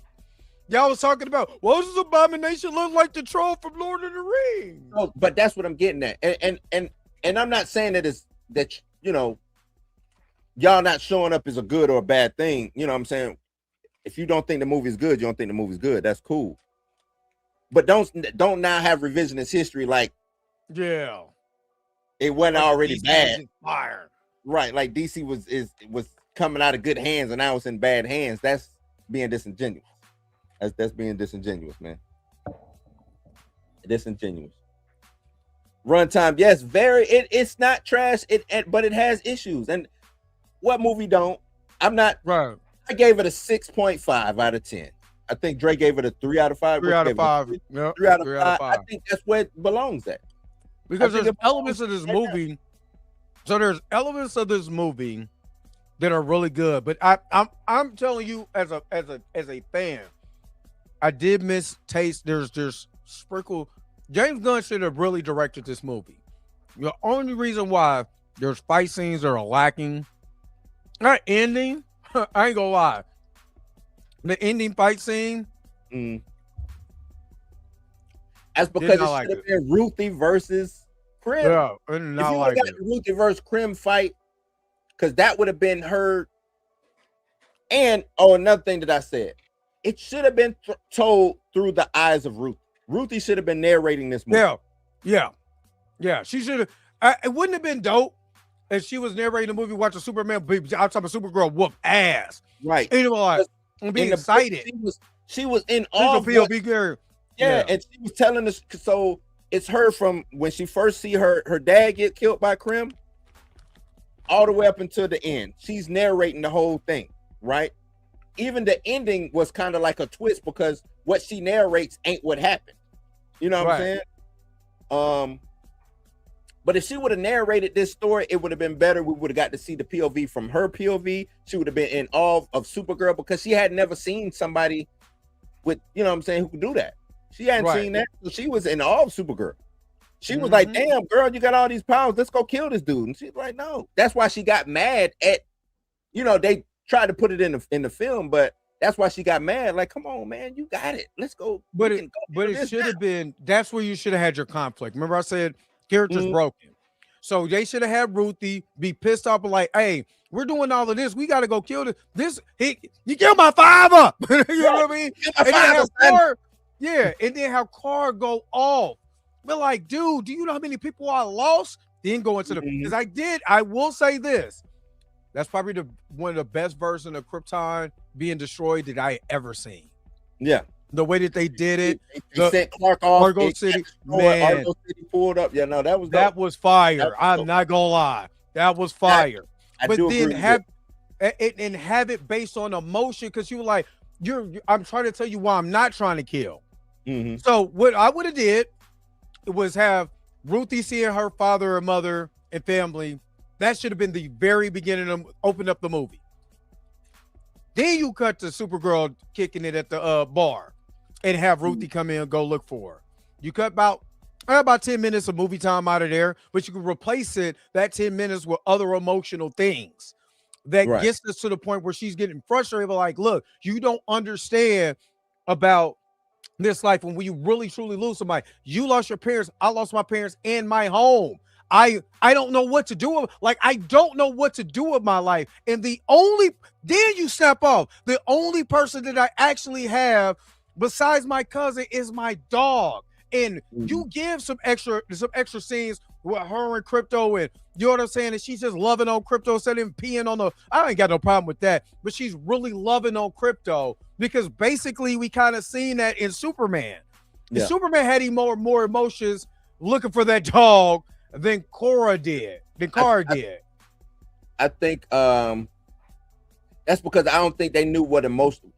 They didn't know what emotion to give her based off of the. That's the director's problem. The story that they took from, they didn't know what emotion to give her because, like somebody said in the chat, he didn't read the book. You could tell. You know what I'm saying? It's the director. Yeah, I got to get this on the director. Like, it's easy to say, oh, it's James Gunn's fault, or it's Kevin Feige's fault, or I could say Taika Waititi made a horrible ass movie, or so-and-so made a horrible movie. And like when I blame Feige, I blame Feige for hiring Taika Waititi. Yeah. But Taika Waititi did that. That's on him. Yeah, that's on him. That's on him. You know what I'm saying? Same thing with this director. This is the director and the people who were in arm's reach with the director. That's their fault. This was their movie. You know what I'm saying? That's theirs. But James Gunn hired him and he hired the writer. So you know what I'm saying? It's that. And you know, Abundance, I know. And I think that's why a lot of people want to give James Gunn shit is because he talks. Even Dare said that if he wouldn't be talking, but it's like, okay, if he didn't talk, y'all still gonna give it to him? Because I just don't think y'all. It's like at one point in time, y'all loved James Gunn. When he was over at Marvel, y'all loved him. You know what I'm saying? He was talking over I love the Guardians movie. You know, he got in trouble for talking. Remember, he got in trouble for talking. Now you want him to shut up because he's the head. But Peter Safran been doing just as much talking. It's just y'all don't know who Peter Safran is. It is right. Peter Safran just came out and is trying to rewrite the story when it comes to Supergirl. Well, we're not really worried about this, is because this is he kind of giving us the Masters of the Universe. What Amazon what Amazon said about Master of the Universe. It failed, but guess what? This is what we're using it for. We're using it to springboard this, that, and the third. You know what I'm saying? But ain't nobody gonna say nothing about that because James Gunn talks. Yes, James Gunn talk. He be lying like a motherfucker.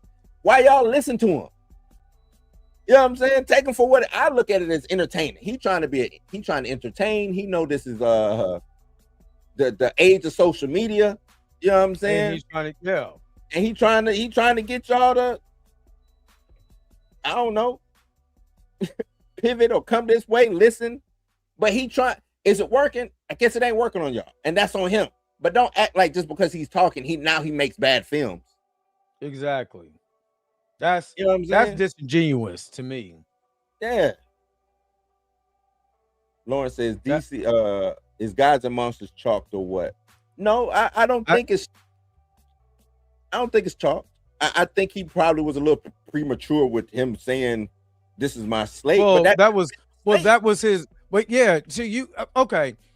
When you go into a job, they ask you, what is your vision of what you want to do in the next 5 years? This is kind of what I want to do. That doesn't mean it can't change, but here at least is an outline of what I can do. Now, if I have to take some things here, replace it with some things there, at least I have a plan. We talked about Blue for for last 3 years that the MCU was just running just with whatever idea stuck to a wall. No real plan, no nothing. You know what I'm saying? That's how Wonder Man got out. Even to a certain extent, that's how Riri Williams' story got out. It was just, let's just make stuff because people like our product. So we're going to make every derivative version of this. We're going to make everything of this. You know what I'm saying? Because you're liking our product, not knowing that you're going to oversaturate the market if the product is not good or if it doesn't connect to anything. You know what I'm saying? So when James Gunn got there, he had a plan.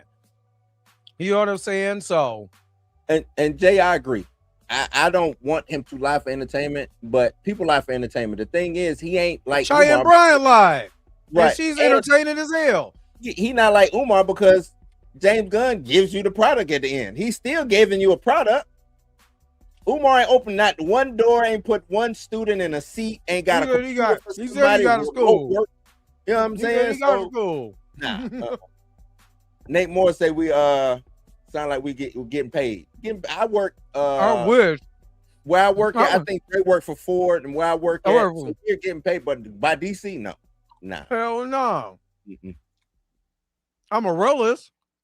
Right. I am a realist, and I'm not jumping on board with the whole because what I didn't like about this movie, and that I guess the reason why it sounded like we're super pro, and I am pro gun. I'm not finna sit here. I'm gonna give Gunn at least 3 or 4 films until I call him a failure, or until I see a Thor: Love and Thunder. Right. I'm gonna give him the benefit of the doubt. I'm gonna just give him the 4th. You know what I'm saying? Feige didn't them start off, and I know that ain't the same. They didn't have the play. They had a big enough playground to what. Only thing that they was missing was the X-Men for the most part. You know what I'm saying? Only thing that Marvel was missing was the X-Men. If you really think about it. So Incredible Hulk didn't do good, right? Joe didn't. It really didn't do good. Didn't do good. So I chopped this up as okay. This is their Incredible Hulk. This is their Incredible Hulk. Yeah, I would. But I ain't gonna lie. Incredible Hulk was a little better than this, but I do what you're saying. As far as the box office wise. Box office wise. Yeah, box office wise, because that's what they looking at. You think they give a damn about critics and all that? I mean, they do, but at the end of the day, once the critics come out and what we say, once that money machine start counting them ones and 20s and 50s and 100s, that's the only thing they care about. The bottom line. At the end of the day, they're gonna look at that bottom line and say, okay, something got to change. You know what I'm saying? And I think again, like I said, somebody put I forgot who put, should we blame James Gunn or the writer and director? I will blame James Gunn. And we've said this, so it ain't like we get paid by that. We ain't Frankie. You know what I'm saying? We ain't Frankie. Frankie getting paid. I'm not. I work. You know how much I work that I haven't done my own show? I wish DC paid me. I'll be over this month. DC is the greatest thing I ever had. Here's my DC. I'll let you know. I would tell you if DC was bad. I would have it would be DC banners flying around. It would be all. You wouldn't know if I'm getting paid by, or if I'm endorsing somebody. You would know. I would let you know. Trust me. But I will say this. I will say the writing and directing, yes. The writers, the directors, you know what I'm saying? The format of the story, I got to give the people who produce the movie. Just like how everybody got excited about Sinners, y'all never came out and say, you know what? The people at Warner Brothers should be congratulated or whatever. Yeah. Y'all said Ryan Coogler, and that's it. So let's have that same energy. And now I'm blaming James. Exactly. So I'm blaming only James Gunn for not taking the time out to really oversee this movie to the fullest of the extent. I know I understand the movie that we're trying to tell. I just don't think it's stuck to the landing with some people. But that's because there's certain things that are missing out of here that would have made the movie even better. And to me, heart, feeling an emotion is missing out of this movie. Because like I said, on my notes, I literally put in the middle of the movie is missing emotion. So I'm telling myself while I'm watching this, I feel nothing. I feel nothing. And you don't want to watch a movie and don't feel nothing. I think her emotion was supposed to be purveyed or portrayed through those back stories. You know what I'm saying? It don't work like that's why I said Deadpool did it better, because he portrayed the emotion with the flashback scenes and with the scenes that he was. I just rewatched Deadpool. You know what I'm saying? He did that. He went back to the emotional scenes when he caught cancer, all of that. How did he do Cavill? Like, he told him, "Hey, man, what does that have to do with? What does that have to do with now?" He did. He said, "Hey, well, hold on, wait a minute. Did y'all like how Cavill got done after he got dismissed off The Witcher?" That's all I gotta say. That's all I gotta say.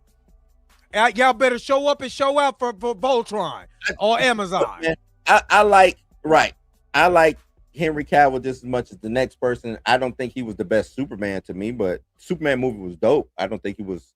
His portrayal of Superman was just Batman in the Superman costume. I didn't like that, but yeah. Henry Cavill is Superman. The physique of it, the look, I guess, is dope. But shit, we didn't have multiple Superman throughout. You know what I'm saying? That's not a that's not a flex, honestly. Like, to me, Corn Sweat looks more like a comic book Superman than Henry. You know what I'm saying? Than Henry Cavill does. Henry Cavill is not far off, but Corn Sweat looks more of that. You know what I'm saying? The Boy Scout version of Superman. Right. I wish he was I wish he figured out how to get the goofy just on Clark and not being goofy with Superman. And I think he was probably doing that because in that scene, he's talking to Kara, so he can kind of be himself a little bit instead of having to be, you know what I'm saying? I'm even talking about from the movie. You know, from the Superman movie. From the Superman movie, and a little bit. And more. That's probably going to grow with the character. Yeah. I believe. I kind of wish he was just a little bit more Christopher Reeve Superman. Yeah. You know what I'm saying? Because I think that's coming with Man of Tomorrow. I think that's coming because he could be now. Is A1. I like his point. Yeah, Clark is on point. I think the Superman part is coming because I think you have to. We got this earlier edition of Superman, so now that I've been Superman for a while, I've saved the city. Now I can kind of be more cool and collected as Superman, more commanding. You know what I'm saying? At that. So yeah, I agree. I do agree. I most definitely agree. The Cavill, where bro got packed the whole.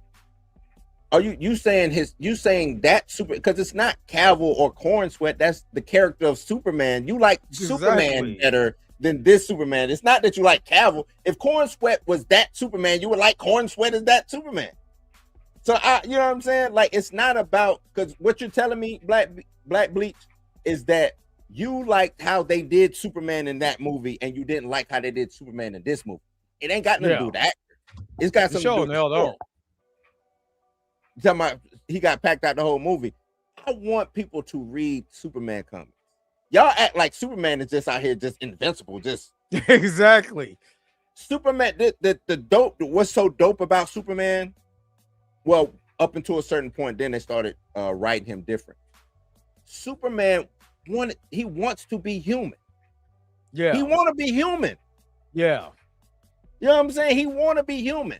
That whole when the Man of Steel Superman, like I said, acting like Batman and being all super bravado and brooding and stuff, that ain't Superman. Superman just want to kick it with Lois in fucking a farm and just do human shit with his human friend. That's what Superman is about. He's the opposite of Batman. Batman will run around in costume all day long. All day and beat up people all day long. All day Somebody long. Needs help. Somebody needs help over in Gotham. all day long. Yeah. And yeah, he did start off the movie packed out and bleeding. He got beat up by himself. Like he got beat up by another Superman. I don't get. Yeah, like you fight another yourself and derivative. see what's gonna happen. You know what I'm saying? Like I'm pretty Right. sure you won't be able to beat yourself, and yourself probably won't be able to beat you. That's why Somebody they will have get that hand. That's why every fighting game always has a mirror match. And that's probably Right. the hardest fight because you know the moves, they know the moves. Now, which one of y'all gonna win? Which one gonna win? So yeah, he got packed out. But I mean, the thing is, I don't want an OP Superman. I don't. I don't want an really OP don't. Superman. And that's what happened. And this is the reason why I don't like the Russos. They didn't know how to make Hulk just enough to where he wasn't Yeah. OP. They just thought he was OP, so they had to get rid of him. They nerfed him. They completely nerfed him. That ain't what you want. Hey, how can we show that he's still strong, but he has some flaws to him? Superman ain't a good fighter neither. He can't fight worth the shit. He's just super strong and fast and shit. But he ain't got no. His fighting skills is on a scale from 1 to 10. Batman is like a 9. You know what I'm saying? Superman's probably like He's a about 3. fighting. I mean, Yeah. he. I mean, it depends on the story.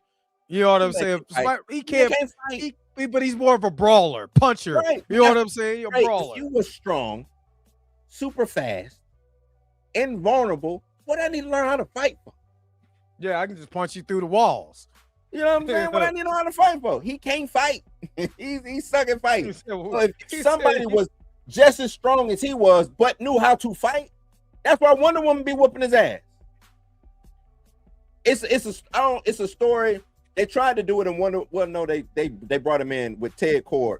Ted Kord took over Superman, took over his body or whatever. The same thing they should do to T'Challa with T'Challa Jr. But keep going. The meat suit, but was mind controlling Superman, and Superman was out here, going crazy. You know what I'm saying? Wonder Woman had to kill Ted Kord in order to stop Superman, but she was getting the upper hand on Superman at first, until I think Superman did something to where he had like a hostage or something, and he was gonna kill her. So she had to kill Ted Kord. But Wonder Woman be putting hands on Superman when they be having them little who is evil and all that. Wonder Woman be, because she's a warrior, she know how to fight. Oh yeah, and I'm just as strong. I might not be stronger than him, but I'm just as strong. I can hurt him. I can, you know what I'm saying? I can do that. So it's stuff like that, man. That's what makes stories interesting. I don't need Superman. It's if it's easy to where Superman just gonna be able to slap people around and just go, you know what I'm saying? Then what the fuck you here for? right, What you here for? I don't need you. You're not gonna add nothing to the story. right. I'm just saying. But like when people say this version of Superman was literally James Gunn said he's in the early stages of being Superman. Y'all, we always look at Superman, and Superman's just at the beginning of the movie, Superman's just Superman. We don't know. We ain't never seen the early version. Just kind of like with the Batman. People complain about the Batman, but we're looking at a year 1, year 2 Batman. Batman damn near killed himself trying to zip line through Gotham and almost killed himself. Ain't nothing wrong with that. You're seeing the early version, so you're gonna have the bumps and bruises. I know this is comic book land, but hell, what did we see with Tony? Tony, the first time where he wasn't in the Iron Man suit, he was kind of in the exoskeleton. He damn near killed himself and became a pancake on his wall. Like, come on, yo. Come on, man. Give the character some time to grow. When is it time to hit the panic button? After Man of Why Tomorrow? you want to hit the panic button? What is there to panic about? He got one movie. He got Superman that did 645, and then you got Wonder. We don't know what Wonder Woman. We don't know where Supergirl is gonna stop at. We don't know. For all we look, Supergirl could come out and have legs next week. For all we know, I don't know. I don't know how long it's gonna be in theaters. I don't know. From my understanding, Supergirl ain't gotta do nothing but make 300 million. From my understanding, something like that. If it get over 300 million, they good to go. But I don't understand the panic. Why are we panicking? For what? Y'all, because y'all don't support DC anyway. I don't know where the panic is. You know what I'm saying?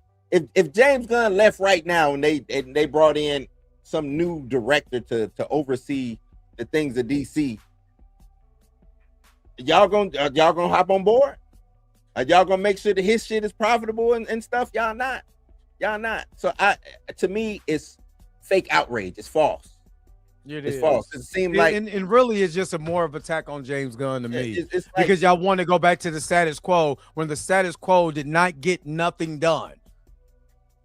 Yeah, DC just been in a bad. It's just been in a funk since 2005, right? It's been there. Or not 2005. When was the last when was the last Chris Nolan movie? Batman. The Dark Knight Rises. Yeah, what year was that? Shit. Don't give me the 12. I think it was 12. Oh God. Chris Nolan produced Man of Steel, so I think it was 12. Man of Steel came out right. I want to say it came out a year after Dark Knight Rises. Hold on. 2012. We're right. 2012. Well, I agree. Mr. Terrific need a solo film, but then the same thing y'all would say. Who is this side? Why is James Gunn doing a side character? Y'all gonna say the same thing. Who asked for Mr. Terrific film? Right. Who is this for? Y'all gonna say the same thing. Why are we doing that? Give us Batman. Everybody want, and I get it. I understand the Holy Trinity. I get it. I personally wouldn't have done a Supergirl movie right after. I would have put Supergirl in The Man of Tomorrow. I would have fleshed out her character a little bit more, made the people like her or be more engaged with her in that film. Then possibly wait to after this merger happened to see what's going on, or wait until things stabilize. Then I would have started adding more things to the slate. She could have came on the slate that way. I think the best way to introduce these side characters is the way that they introduce Spider-Man and T'Challa in Civil War. I think that's the best way you do it. I think the reason why they didn't do it because even though it's Supergirl, this is the first movie she's had since 1987. It's still Supergirl, and they were feeling like they were feeling like, huh? 85. Was it? It was 85. Okay, 85. But and they were probably feeling like we need to build up the super family because Batman has got his shine for many of films, but Superman ain't really got. Because Superman is DC to me, but he ain't DC. But he's not, right? Because it's bad. I think, and so with James Gunn being a bigger Superman fan, is super family fan. He's probably thinking, let me get Supergirl off the bat. Let me get some more Superman. Let people start feeling Superman like they feel Batman, because we already know a Batman gonna make some money. But then I also understand where you're coming from too. Is that Matt Reeves like, I'm not letting you have Jack until I tell my story. Because it's gonna count, and it's gonna counter the crazy thing is Batman is gonna cannibalize. Because watch, if Batman, people gonna show up for Batman. This ain't a DC thing. It ain't got nothing to do with. He's in the zeitgeist, so he's like Spider-Man. It's kind of like what you said about Spider-Man. If you can separate, because they have done it. Right. They separated Batman material and done Batman material that's done well. They haven't done that with Superman material. They're done well. Superman needs DC. Batman don't. Is what I'm getting at. Batman is going to do good. Batman will hit another 700, 800 million. If it don't do $1 billion, the Batman 2, right? Everybody's now going to do this. Hey, Matt Reeves, you got any more of that over there? Everybody in them WB offices is gonna look at Matt Reeves and say, "Hey, you got any more of that over there?"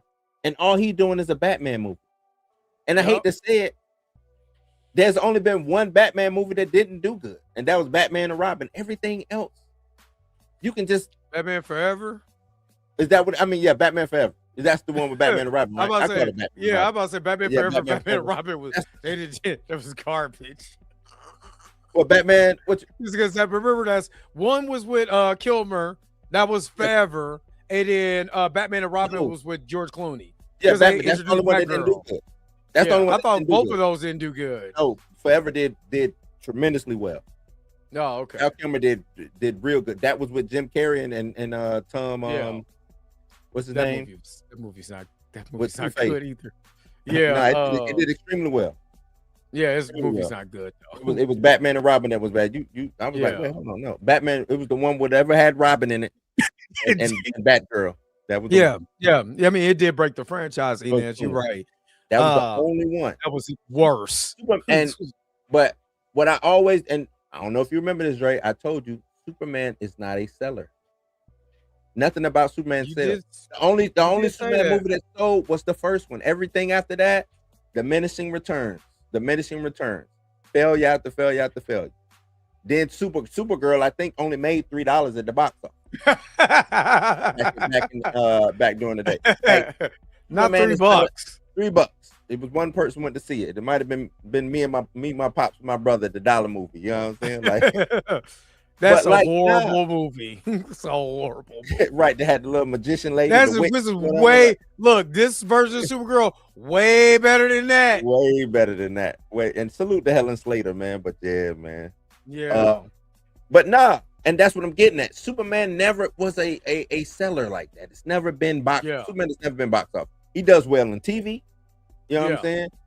It's like Superman's name is on the building. Yeah. You know what I'm saying? But they come to see Batman. Batman, you know Batman to highlight. Like, it's the Jackson 5, but we come to see Michael. That's what it is. You know what I'm saying? Like, and it's just crazy like that, man.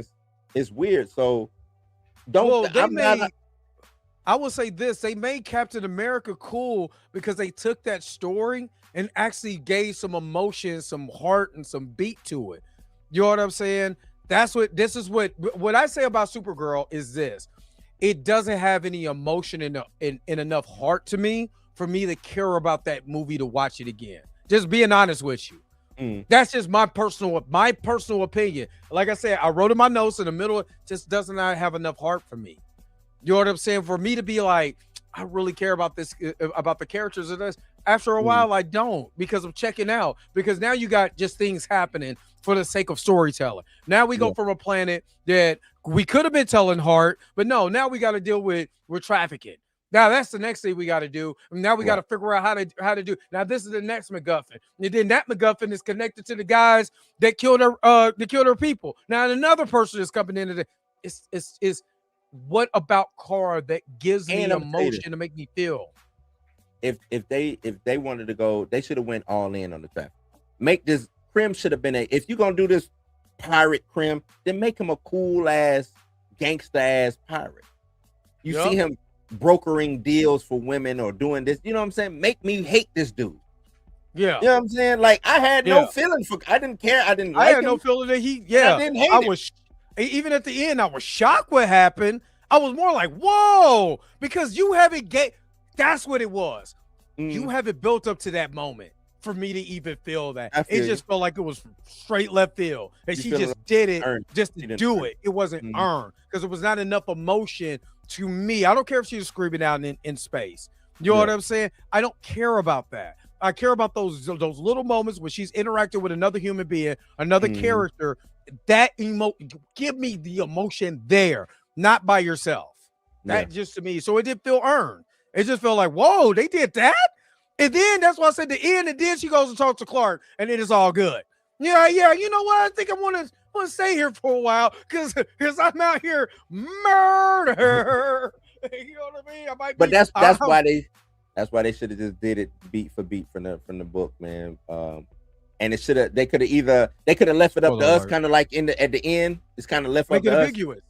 Yeah, you know what I'm saying? Like I didn't know, even though, like I said, if you go back and look, did she kill him or did she not? And it wasn't her; it was Ruthie, who did it. And Clark not being, even though Clark is not Kryptonian, he did learn Krypton. Like he learns, he didn't put the suit on without knowing Kryptonian. You know what I'm saying? Like he was like, "Oh, I don't speak Kryptonian." No, Clark would have learned because from my understanding, he didn't understand. No. That's right. The whatchamacallit was broken. The transmission was broken, so he didn't know what he said. He knew what they were saying, but it was broken because it was chopped up. It was chopped and screwed. They were like, they want me to have what? To reproduce what? Right. And I don't like her being younger than Clark. I don't like that. That's what the dynamic between them two is. Even though that's the way it is in the comics. You know what I'm saying? She's older but younger. Right, but that's what I'm talking about. Actual, because it's like this. Hey, I knew you as a baby. You know what I'm saying? Oh, I you saw talking you about? off. So Oh, that you whole talking about that part? yeah. So like the crazy thing is he's protective of her, but she's protective of him because she's supposed to look after him. Yeah. You know what I'm saying? That's her whole role. Was the reason why they sent her off was to protect Clark. Yeah. That's why they sent her off. Yeah. You see what I'm saying? So, well, at least in one of the, continuities. Right, one of the continuities.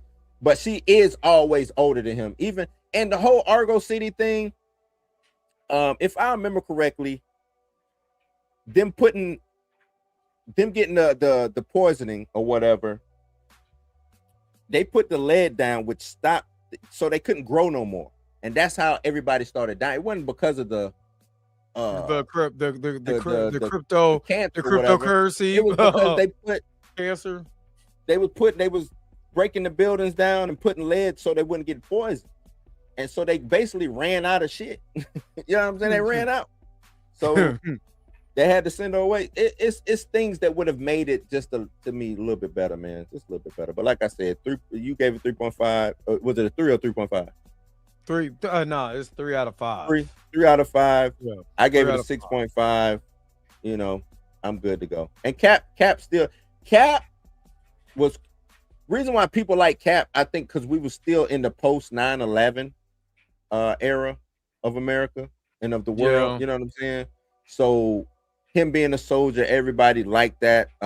Yeah, and if I remember correctly, America is a soldier. Did the whole the soldier. They did the whole 9/11 Captain America book around that time. Like it's a lot of things that they did to push. But Cap is corny. Cap has always been. I've never liked Cap in the books. I've never liked Cap in the book. He was always corny to me, man. But that's his character, and I think that's what makes him a good character. Right, that's what makes him a good character. It's him trying to be wholesome and corny, but it is what it is. Yeah, because because he was in stasis longer. Absolutely. But yeah, so like I said, man, what did y'all think about Supergirl? Like I said, it's not bad. It's just not great. And I was looking for great. I was looking to be blown away, and I kind of wasn't. So I put expectations on me that I shouldn't have. So that's all good. But let's transition over, man. Let's get into them dragons, because that's what people have been waiting for. That's what people have been waiting for. So if you're watching this on the replay, somebody timestamped it. They start it's 2-hour mark. 2-hour mark, right? What you think about this episode? I like this episode better than the first. And to kind of cut to the chase, I think the first episode and this episode, I think they both were the season finales of last season. They were good. And they were good. I think they both stand as season finales to me, man, which is a good thing. I like that we're starting off with season finale quality. Look, just look at it like this. This was a 2-hour movie. The first 2 episodes. These are 2 hours. Right. It's a 2-hour movie that, okay, so say for instance, this was the third movie. So, in the second movie, we ended the battle and it left at a cliffhanger, right? To be continued. So you got to see it in the this mug was the movie. This was the movie that I would have watched, because you had the battle, you had all of that. Now we're entering, what I'm saying, where Rhaenyra is now queen. She's taking a rightful place on the throne. And the way that they did it, oh boy. Yeah. Woo! They did it. I like the way that I think I forgot her name, Emma, who's playing Rhaenyra. Yeah. She doing a phenomenal job, man. She went through every level of grief she went through in 5 seconds. And dude, she had the black mama. She had the black mama at the funeral cry. Yes, she did. Oh my God! Oh my Lord, have mercy. She's like,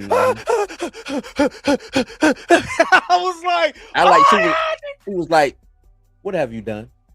What have you done?" Yeah, I ain't gonna lie. What have you done? That sound like she sound like a black mama to me. Yeah, maybe she didn't believe he was gone. They didn't believe he was gone. You got an episode of B-. I'm about to. You about to be a timeout, Jay. Gave it a B minus, man.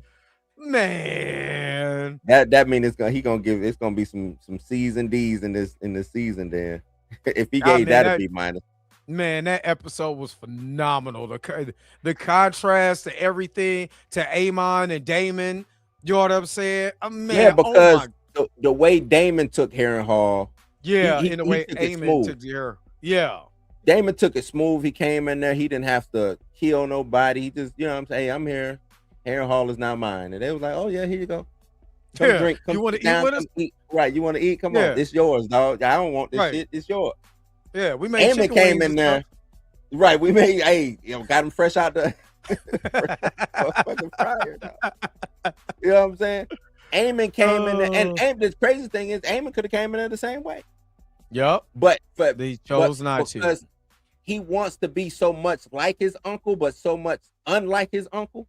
Yeah. He had to come in there sword or swing. Killing everybody, dragging breath everywhere. Just stank. And he didn't even have to do it. He didn't have to do it. There wasn't nobody there. Yeah. There's only a few people there. Maintenance people over here getting barbecued for no reason. Security getting barbecued for no reason. You know what I'm saying? But then that's why he got stabbed up. Yeah. Got shanked in the back. Not combat roll. Mika, you better go watch that movie. Now, I know you just had your birthday. You know, you, Blanche, Not her and Blanche. I ain't say it, Mika. I ain't say it. I did not say that. But no. Oh, we get cussed out. I'm getting cussed. I'm getting cussed out. And she's not gonna put that in the chat, but she's just about to don't just then say I'm blank. Like, wait a minute. You know that well, never mind. God gonna say, you know how old they were doing that. You making it worse. I know. I know. Forgive me. Forgive me. Oh my goodness. But nah, that's why Aemon got stabbed up. You know what I'm saying? And old girl that's the witch, I forgot her name. Allison. Alice. Alice. I'm sorry, not Allison. Alice. Alice. You know what I'm saying? Alice, I mean, you're down there, I'm bleeding. And down there, Alice looking at you like, yep, now I got to nurse you back to health and then have you on my team since Daemon done played me. So, now I'm going to have you. Ain't nobody there, though, but them because he killed everybody. He killed everybody. And that's the thing. That's why Daemon was mad at Ulf and the other dude, the other dragon seed, is because the queen told y'all to go over there. You supposed to be over there, you know what I'm saying, protecting Harrenhal, this, that, and the third. Now you done left, which allows Aemon to come in and do what he got to do. So they lost Harrenhal because of that. Yeah. What else happened? Oh, Driftwood. They found me, dog. I was good. They thought I was a goner. You was over there on the rocks. Yeah, I was just chilling, man, catching my breath. Your youngest son, and your oldest son looking for you. You know what I'm saying? You over there trying to catch your breath. Yeah, you know what? I think my granddaughter looking for me. Whole squad. The whole squad. I ain't gonna lie, that was a beautiful moment. That was a beautiful moment. What they saying on Twitter? When you at work, when all the black people meet up at work. Black Dragon Riders. Yeah. Hey, look, I'm not gonna lie though. For as much as we talk about, not derivative characters, but black characters and stuff like that, and Black Watch characters, or they need to give us original characters. I will give the writer his credit by doing this, because they were never mentioned what they look like in the book, and they gave us a dynamic. Now, black people was on Game of Thrones anyway, but this really hits a little. This is different. Now, when you seeing black people on screen, usually Black Dragon Riders being and stuff like that, and actually being dude, and not being corny, right? And I think you have to, especially with as something pirates. as big as this. You right. As well, we was pirates, we were slavers, we were slaves, and if you're talking about Game of Thrones, like we was in Game of Thrones pretty heavy. It's just we wasn't these major characters that we're seeing. Yeah, we exactly now. Yeah. Exactly. Other than I'm about to call him Sea Snake. Other than Worm, what was it? Not Worm. What's his name? The leader of the Unsullied. What was his name? It was some Worm, right?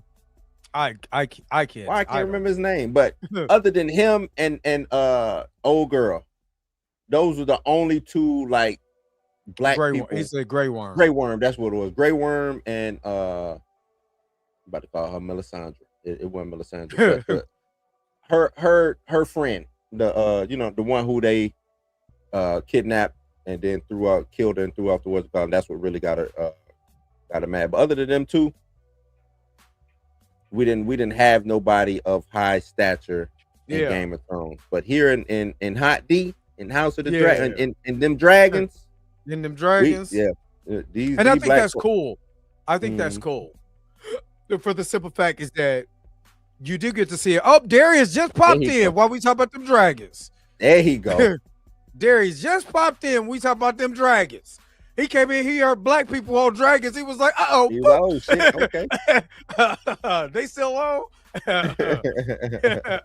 They must be talking about them dragons. But yeah, to see black people that it's not slavers or not just criminals and stuff like that, man, it's been dope. And I'm not gonna lie, seeing black people ride dragons, it makes me feel a little different. It makes me feel all fuzzy in my tum-tum, man. Just seeing it. It just make me feel good. I don't know why. It's cool. It's cool. I kind of wish now that Game of Thrones would have that they could have said something a little bit more about Corlys and what happened to what they did mention it, but I wish we would have got this at least see like somebody from his come here because I'm on my show. I'm sorry. His house. You know what I'm saying? I wish we could have got to see that in Game of Thrones. What's up, Darius? You all right, man? You should have drunk right. What?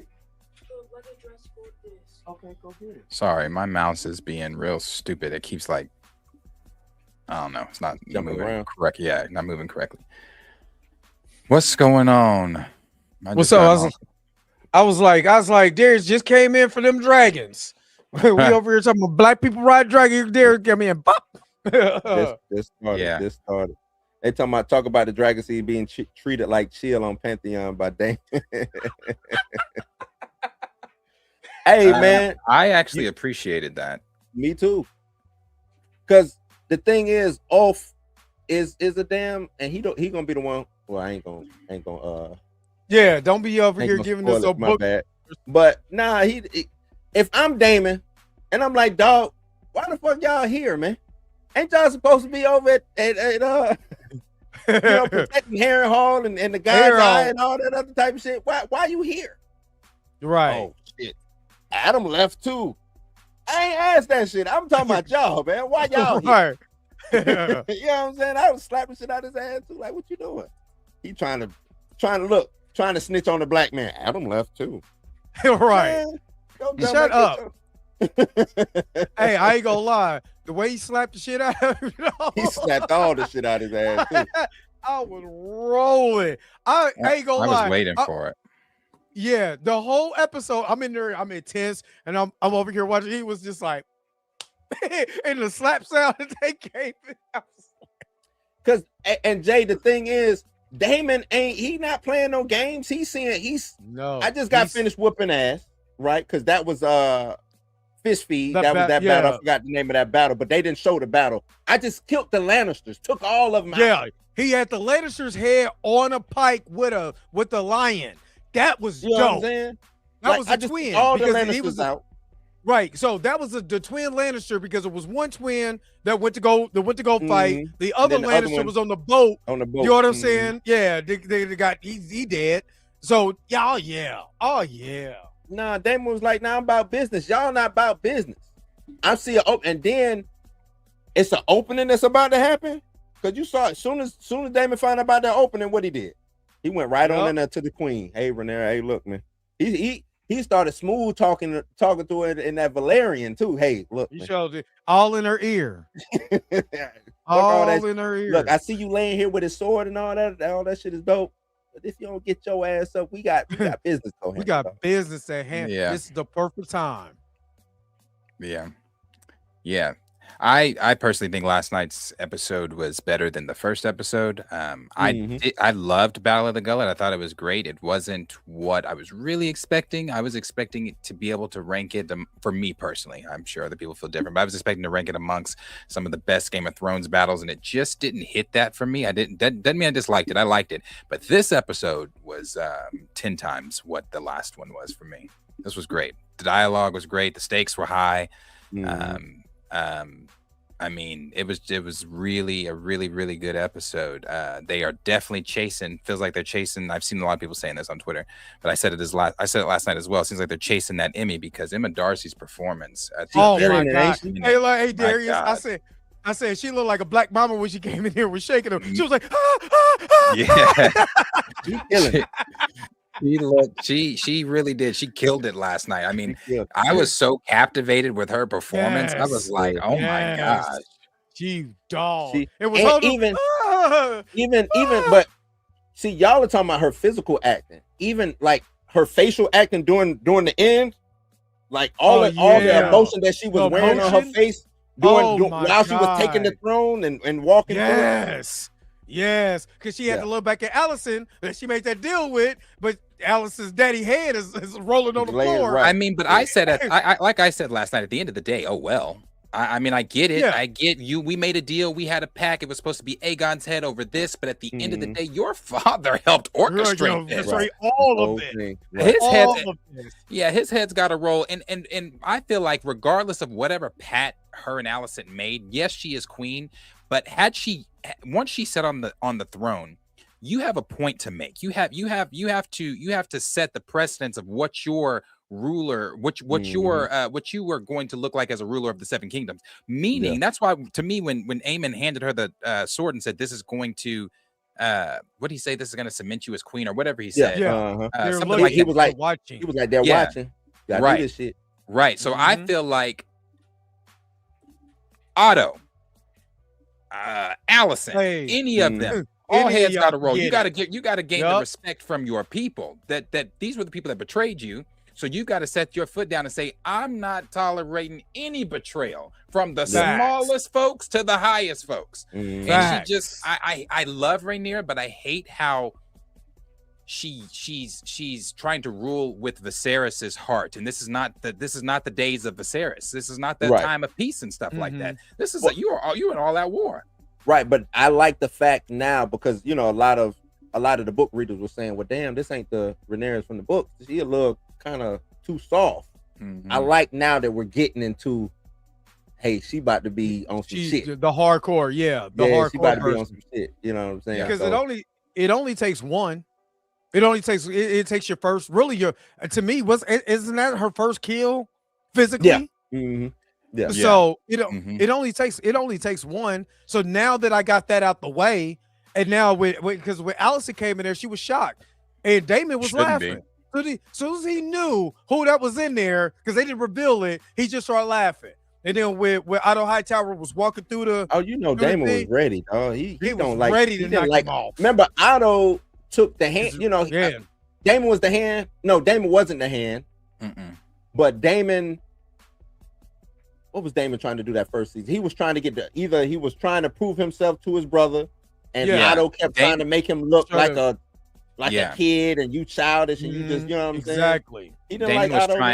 Damon was trying to get a spot on the small council, and Otto kept telling him, telling Viserys, your brother is reckless, he's this and this and that, we don't need him on the small council. And Viserys kept telling him, he's my brother, he's my blood, he will have a place. As long as I'm king, he'll have a place in my council. So Otto's always been the slimy one trying to put his blood on the throne, and that's why I was like last night when I saw him, I was like, man, if you don't put his head on a spike immediately, and then go get any other co-conspirators and put their heads on spikes immediately. But Jay, that's the thing about Game of Thrones, man. It don't matter how big you like. When I first watched Game of Thrones and they took Ned's head, I didn't know which way was up. I was like, well, shit, who's the main guy? Who am I following in this show? Right.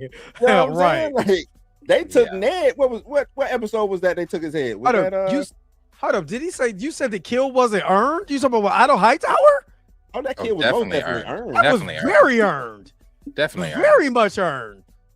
He was a thorn in my damn side in the first season.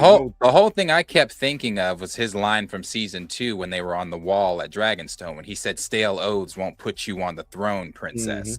Okay, well let's see if this swing is stale. I don't say because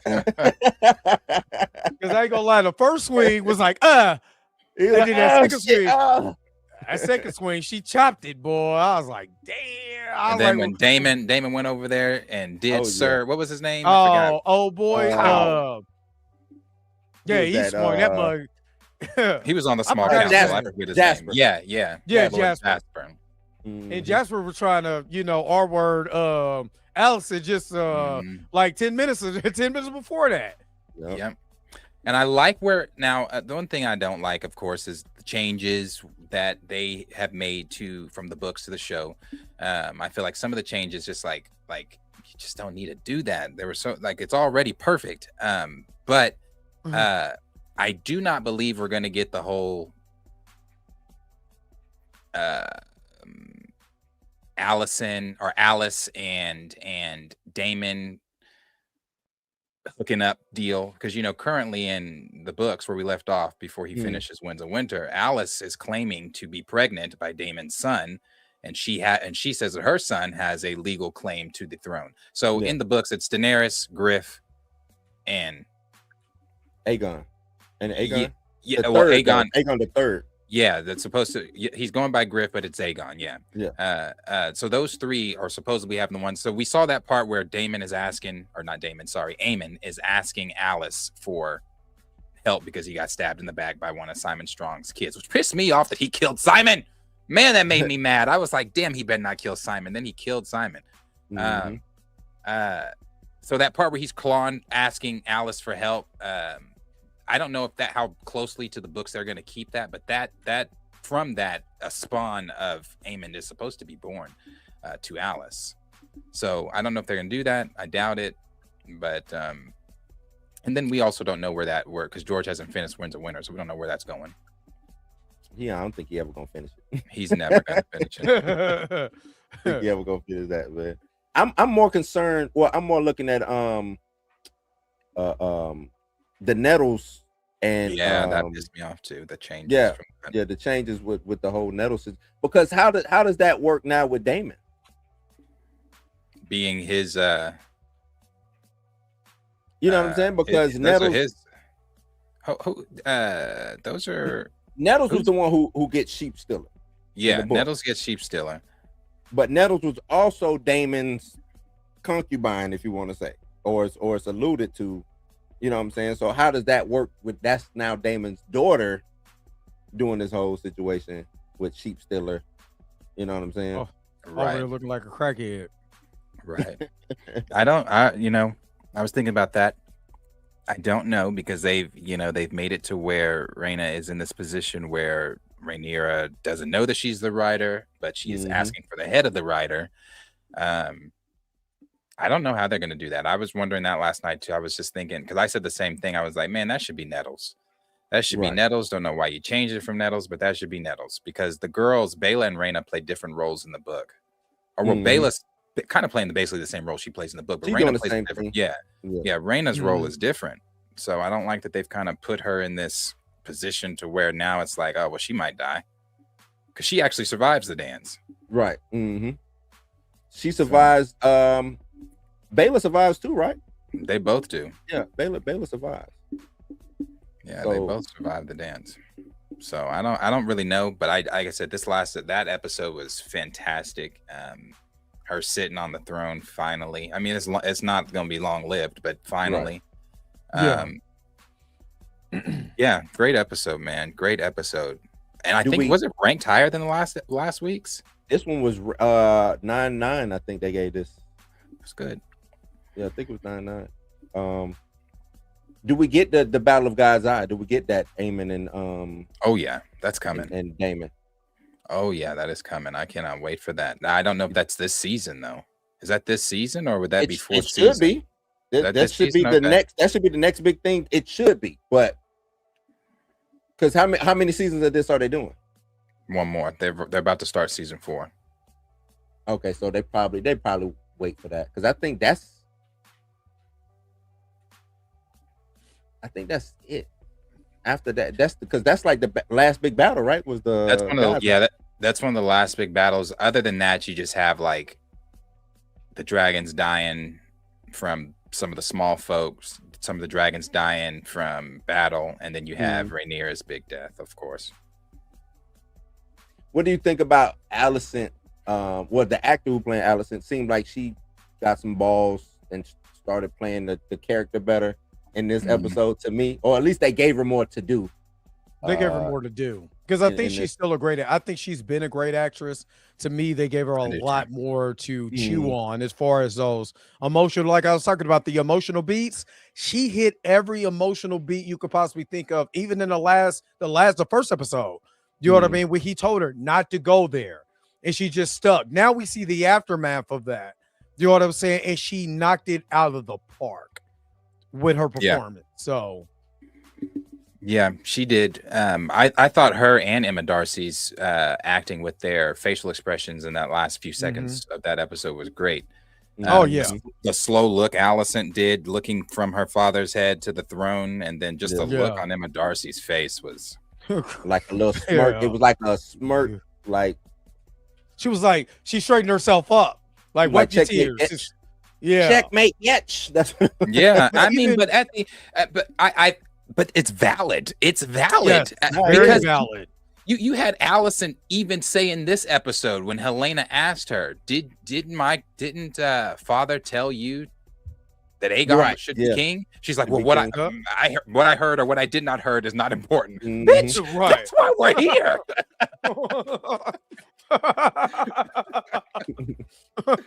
What I heard or what I did. You the reason why he ain't the damn king. What are you talking about? Look here, girl. I don't know what the hell you talking about. We got to get the hell on. That's basically what she was telling them. We got to get the hell on. I don't know what you're talking about. Got to get the hell on. And she's like, fuck all that. You know, with her, would you consider? Well, who is the three-eyed raven of this time period? Would it be her? Would it be Helaena? Yes, considering the three-eyed raven is not born yet. I would say she's the closest. The seer. I'm sorry. Who would be a seer? It would be the her, closest right? Thing, the closest thing you can get is her, because she does. I mean, I guess so. But I feel like there's others like Helaena, because you got Alice, even though Helena's not a witch. Well, Alice is a witch though, and I think Alice is a witch. Alice is so old. She's older than Harrenhal itself, from my understanding. She's been there before they even built Harren. Because from my understanding, I think she's gonna be in the conquest of Aegon's conquest. She's gonna be in that movie. Oh, is she? Yeah, because they're trying to show how old she is. So she's gonna be there from when the first Targaryens even came over to Westeros. So. Oh wow, I didn't know that.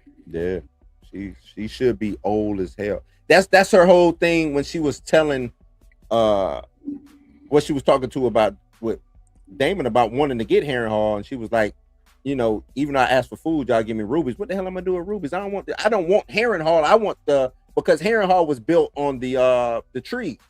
Yeah, you know what I'm saying? They cut down all the trees to build Harrenhal on it, which is all about the, you know what I'm saying, the magic of the weirwood trees or whatever. So that's magic. She's a witch. She was there with all the magic things of that nature. I think that's why she wants Harrenhal, not because it's a seat of the king. She wanted for the magical properties that it is.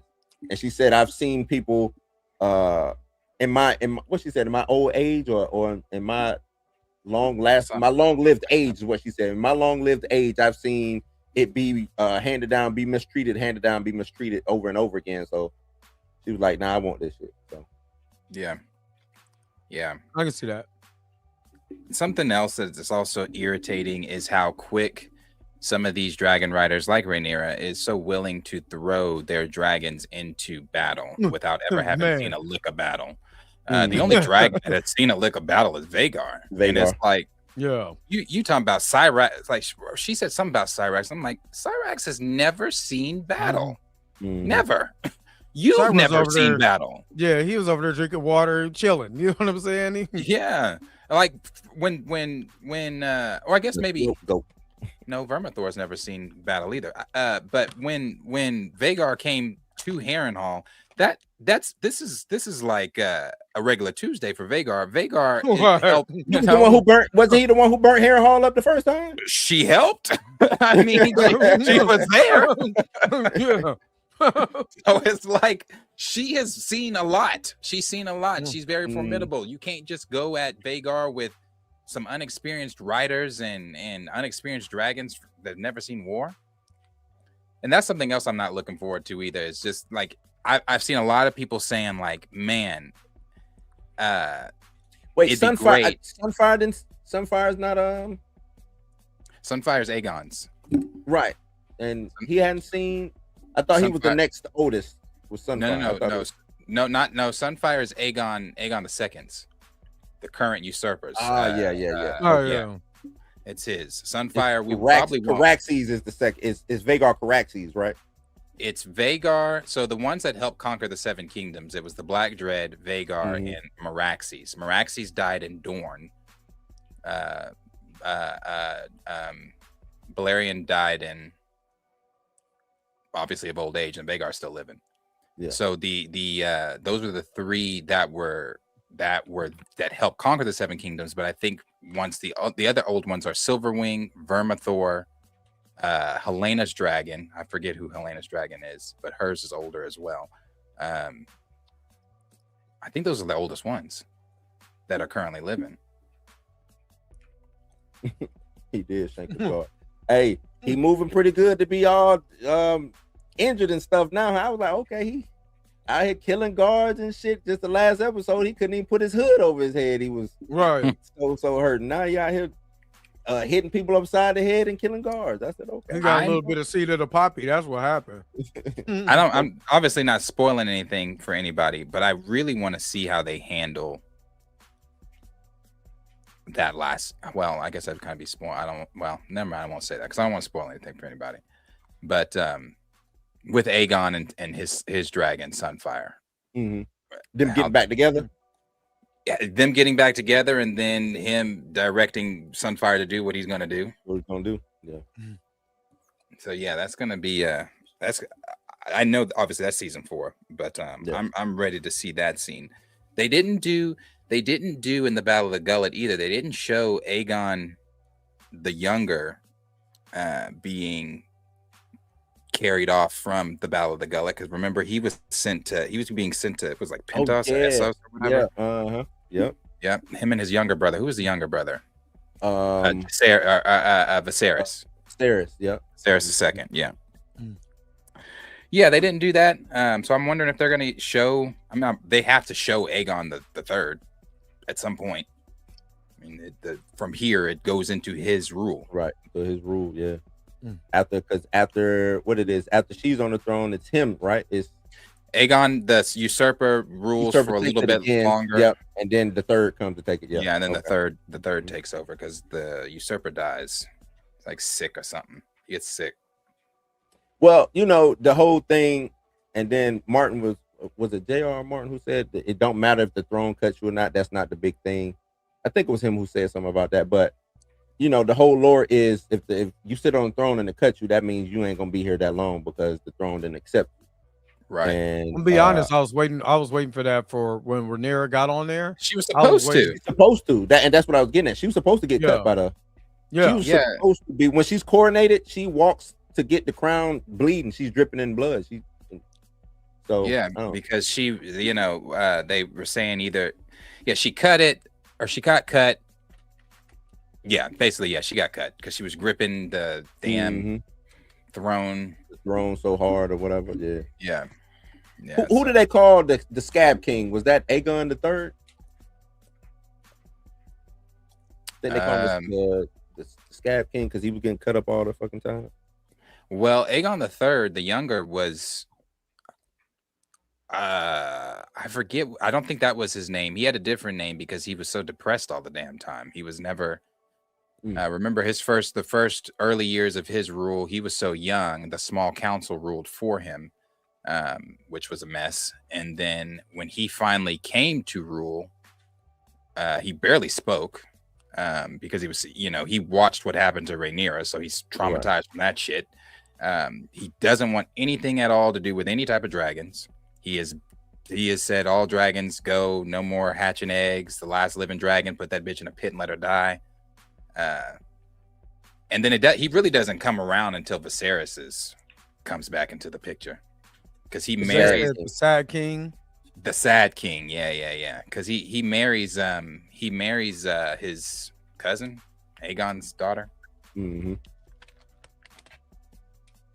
And they said that she was the only thing that really kind of somewhat made him happy during his rule. But for the most part, that motherfucker was, and I would have been depressed too. Seeing what I saw, what? I'd be depressed too.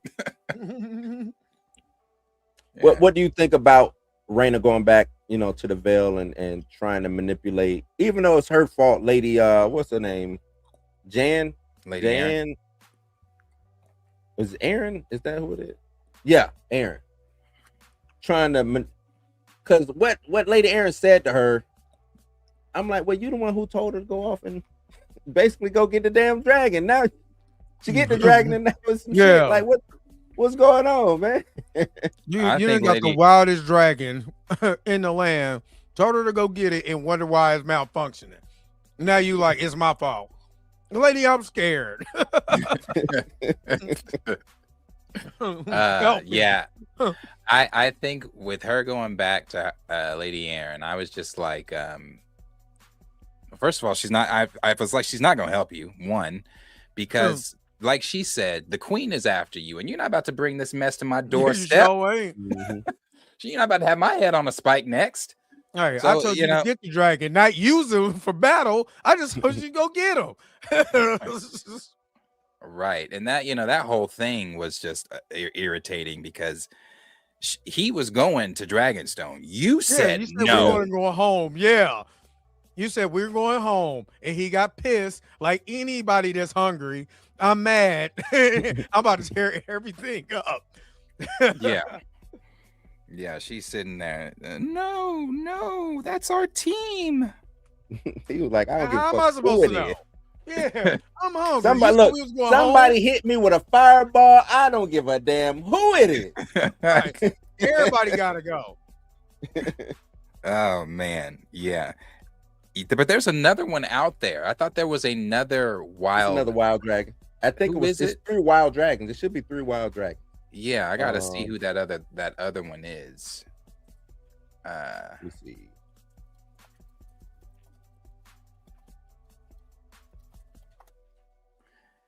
Okay, so the wild, damn, this mouse. I don't know what is going on with my mouse. Okay, so you got Sheep Stealer, the Cannibal, and Grey Ghost. The Cannibal is who I was thinking of. Yeah. Hold on one second. Sheep Stealer is my favorite character. I can relate. Look, if you wake me up at a certain particular time, I'm Sheep Stealer. I'm Sheep Stealer. I didn't ask you to do all. Why are y'all doing all of this? I got stuff to do. And you woke me up early. Now I'm mad. I told you he was stink meaner.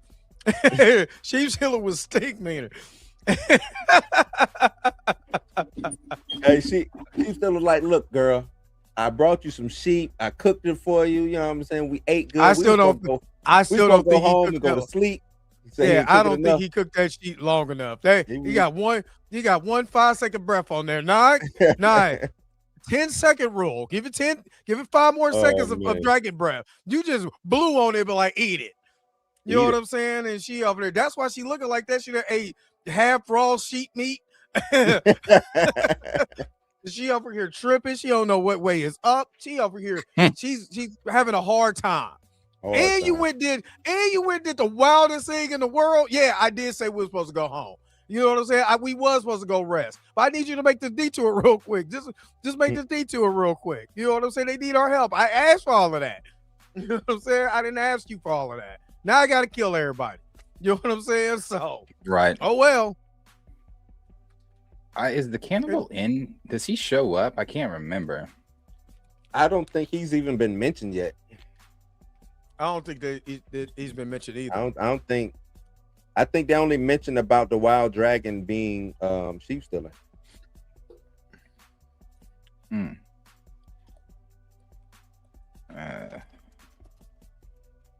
Yeah, I was trying to see. What up, Tina?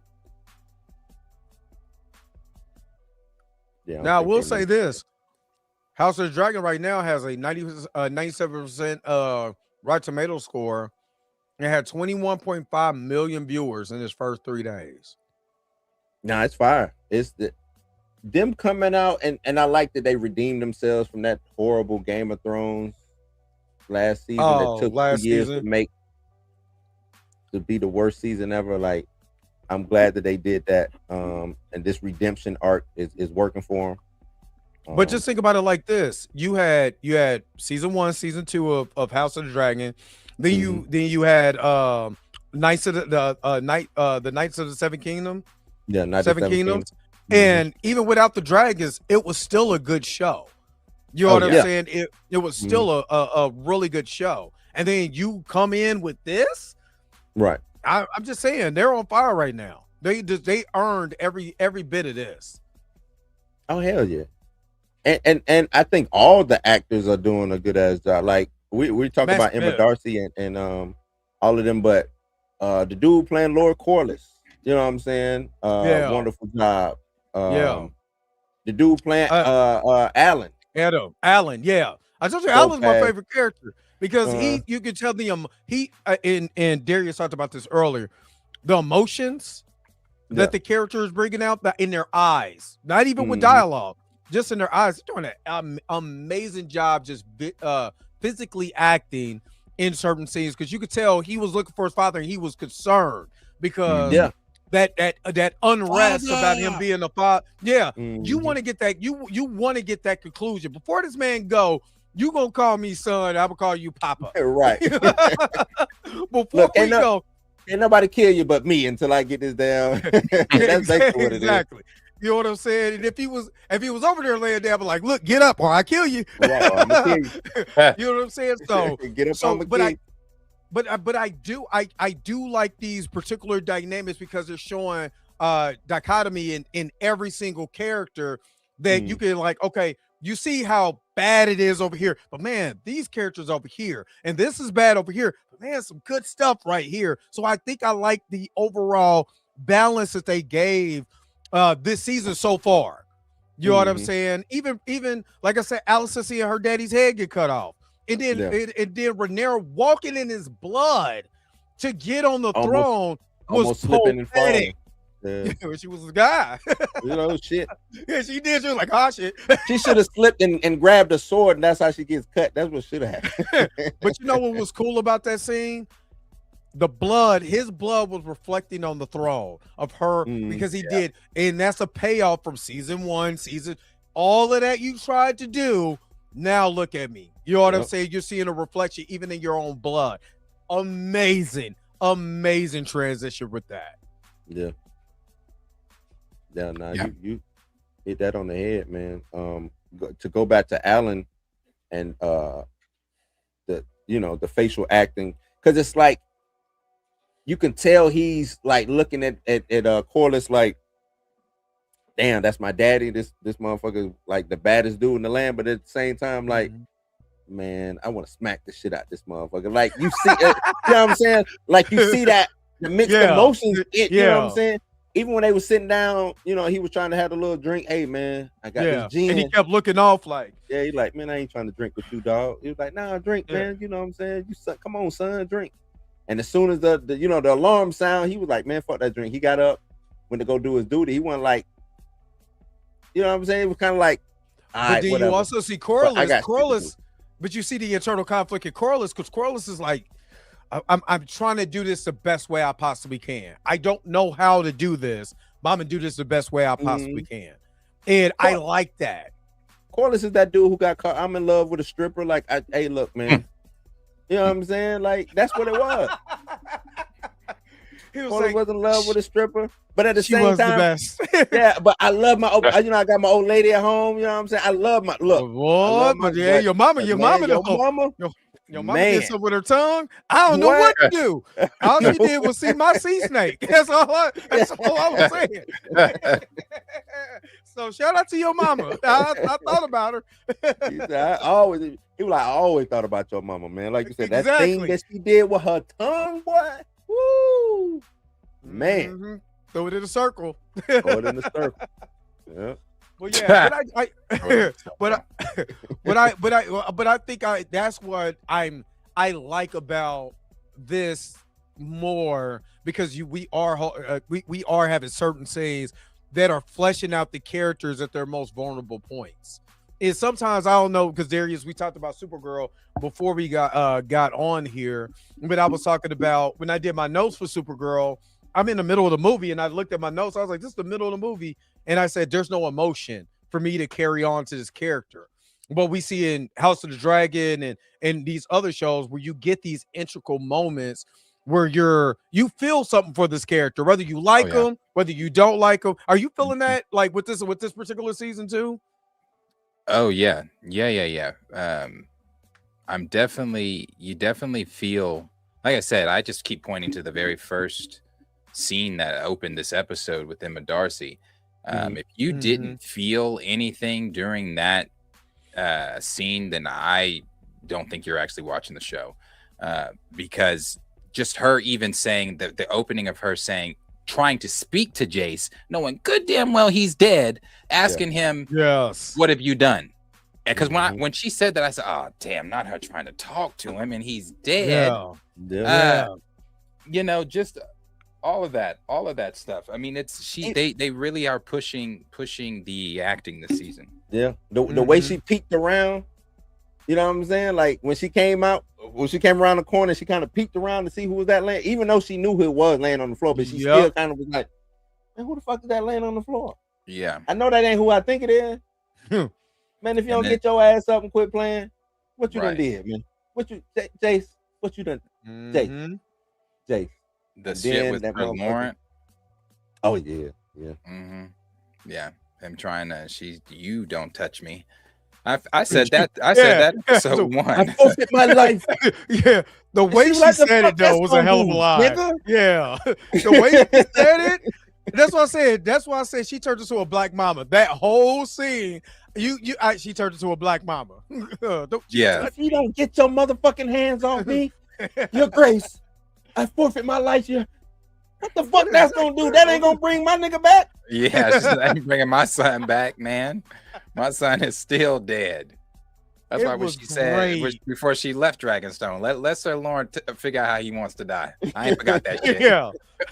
I ain't forgot that shit. When I get right, let him figure it out. When I get right, let me get right. Hey, I got you. Don't worry about it. Head of the King's Guard around this motherfucker shit. Yeah, he was wrong for that anyway. Like the minute he did that, I said, "Oh, brother, you signed your death certificate." Yeah, and that ain't how the King's Guard. You know what I'm saying? King's Guard ain't gonna listen to some outside. They don't give a damn about. Oh, you the son of the queen? Like, no, I work for the queen. I don't work for you, dog. As soon as I go against the queen, and y'all might end up being cool after what you done did to her, she gonna be like, but guess what though? You like me and you help like me in that room. Off with your head, motherfucker. You done. Like, no, you don't go against the queen. That ain't what you do. And so you think that's my bad. Go ahead. Oh, sorry. Even if I was Alicent, I don't care if I'm the Dowager Queen. My son is still the king. If I say bark, nigga, you better bark. Yeah. Or I'm gonna go get my son. Right. Right. It's like when Alicent was stand down. Yeah, I'm like, you should be. This should be yes, ma'am. I mean, this is the it doesn't matter if she is the queen. She was formerly the queen, and her son is king.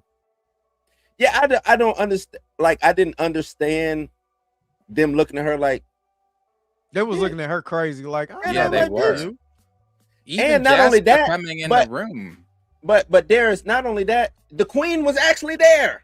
And they were still the queen like, was there. They were still like, I ain't listening to her.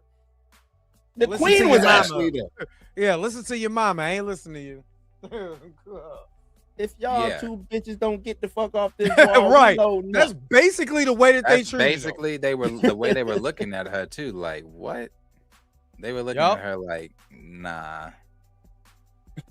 Nah, yeah, I was confused in that moment too. I was like, brother, this is her word is just as much law. Exactly. That's why I was really confused when Jasper came in there and closed the door, I already knew what he was on.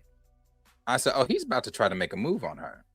Yeah. The way he was moving when he closed that door, I was like, oh, he's about to try to make a move on her. And I was thinking to myself, so you want to die too because you're making a move on the Dowager Queen?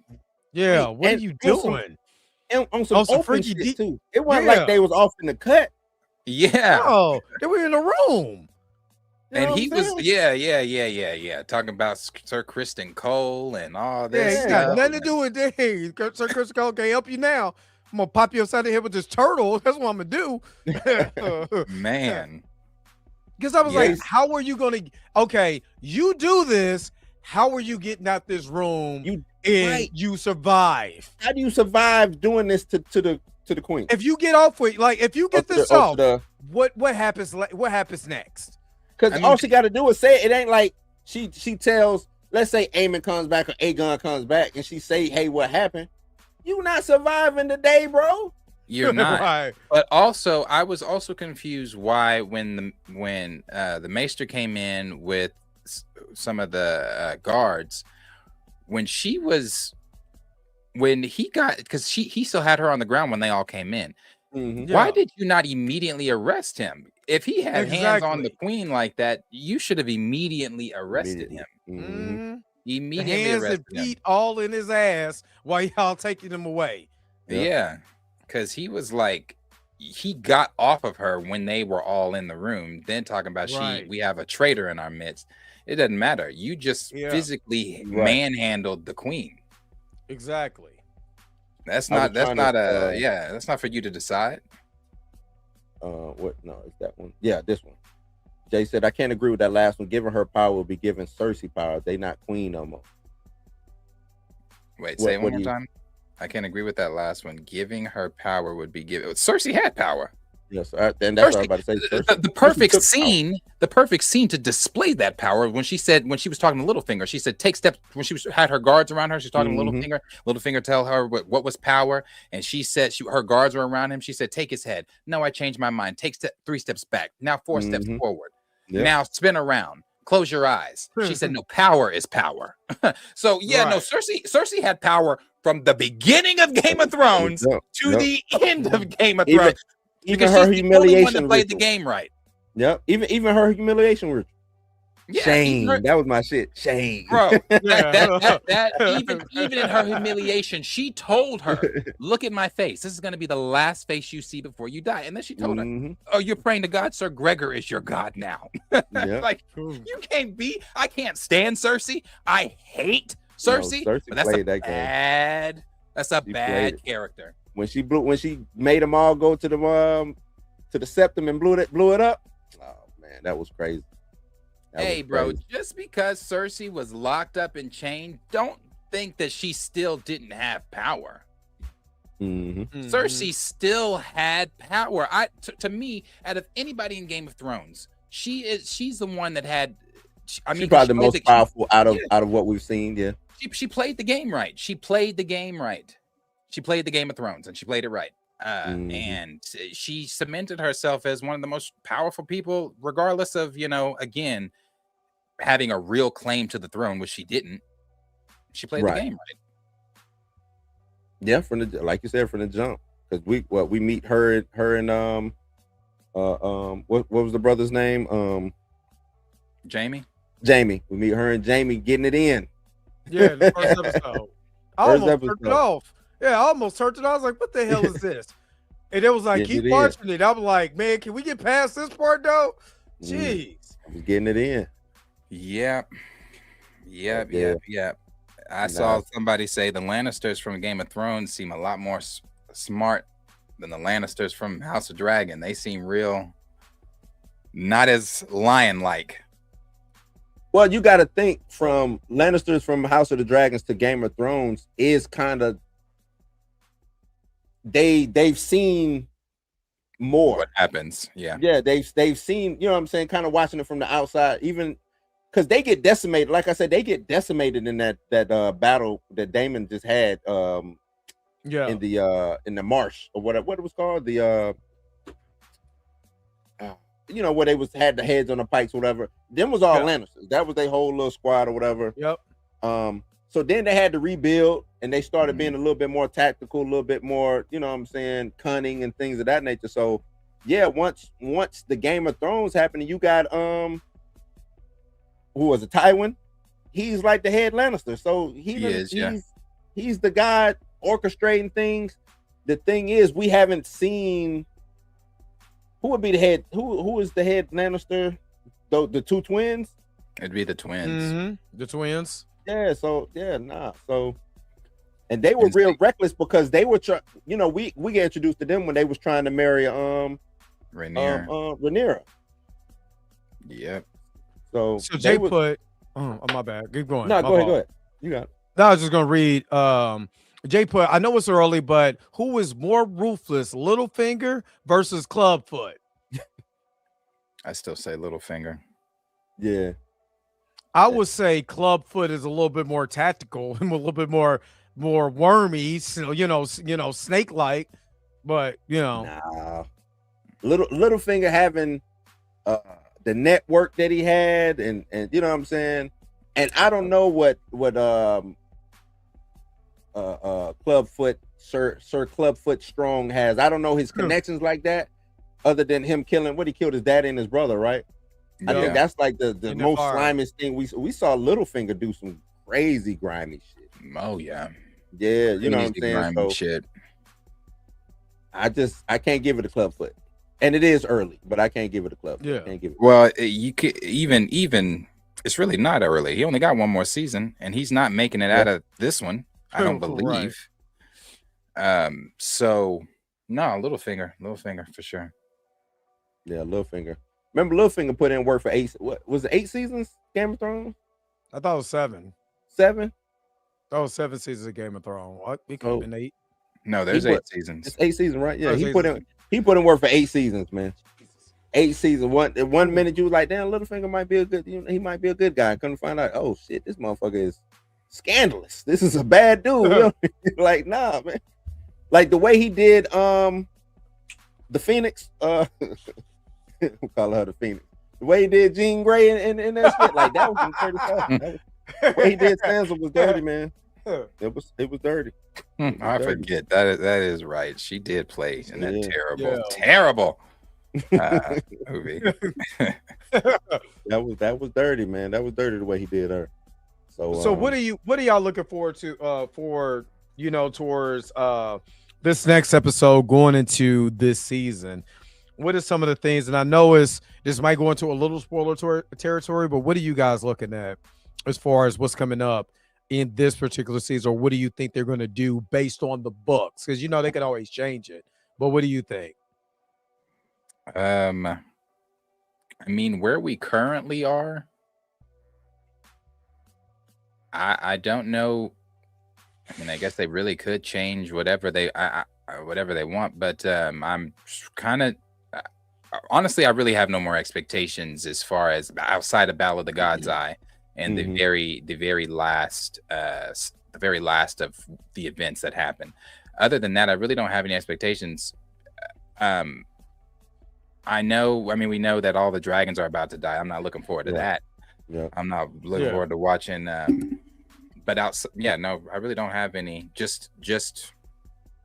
I just want them to keep it as close as they can, or as close as they should to the books here on out. Which is like and we just talked about, which is kind of hard with them switching up these, some of these characters and removing some of these characters that's not in the books or have roles or whatever. But I'm with Darius, man. The Battle of the God's Eye. I want to see a little bit more. To me, they wasted so much in last season in Harrenhal. You know what I'm saying? But I personally like that. Personally, I like that. Rewatching it, I have a different. I don't hate it. Yeah, I just think it was too much. Like I understand, but it lasted what 4 episodes? Or too 5 many. episodes. Yeah, and that's what I'm getting at. Like it was too much. So now going into the God's Eye and things that are mystical, or I'm like, I don't even know if I want to see Harrenhal and the magic or the things involved with, what I'm saying, that we possibly could get into when it comes to things of that nature, the Green Men and all of that. You know what I'm saying? I don't even know if I want to see that now. Barely showed the Green Men. Well, for me, I liked it because it was like it was cutting a lot of the tension. You know what I mean? Yeah, you could call it filler. Anybody who's a Dragon Ball Z fan knows you have 4 or 5 episodes of what is this? You know what I'm saying? But it breaks up a little monotony. But it did have a little bit of that mystical element to it. You know what I'm saying? It made Damon a better character. But when Damon comes out of that, Damon's a whole dude, and I think that's what it was made for. You know what I'm saying? So even now, you're whispering you're talking about the song of Ice and Fire. You're talking in High Valerian about all these things that could be. If he doesn't go on that trip, he doesn't walk in with Rhaenyra like that. Yeah, that's what I wanted to say.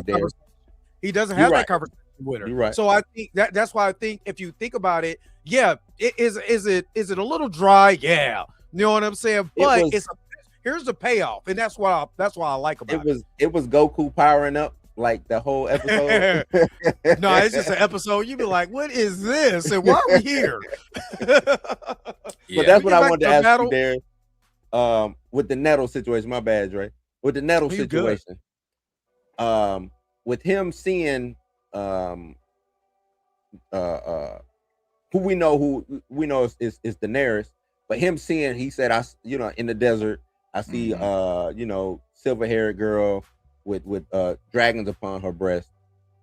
Is he now gonna be looking at Rhaena like that, since she the one who tamed a wild dragon? Because you know they like to misinterpret. Did she really tame him? I mean, if he did, hey, they flew back to the Vale. I mean, they did without blowing nothing up. I mean,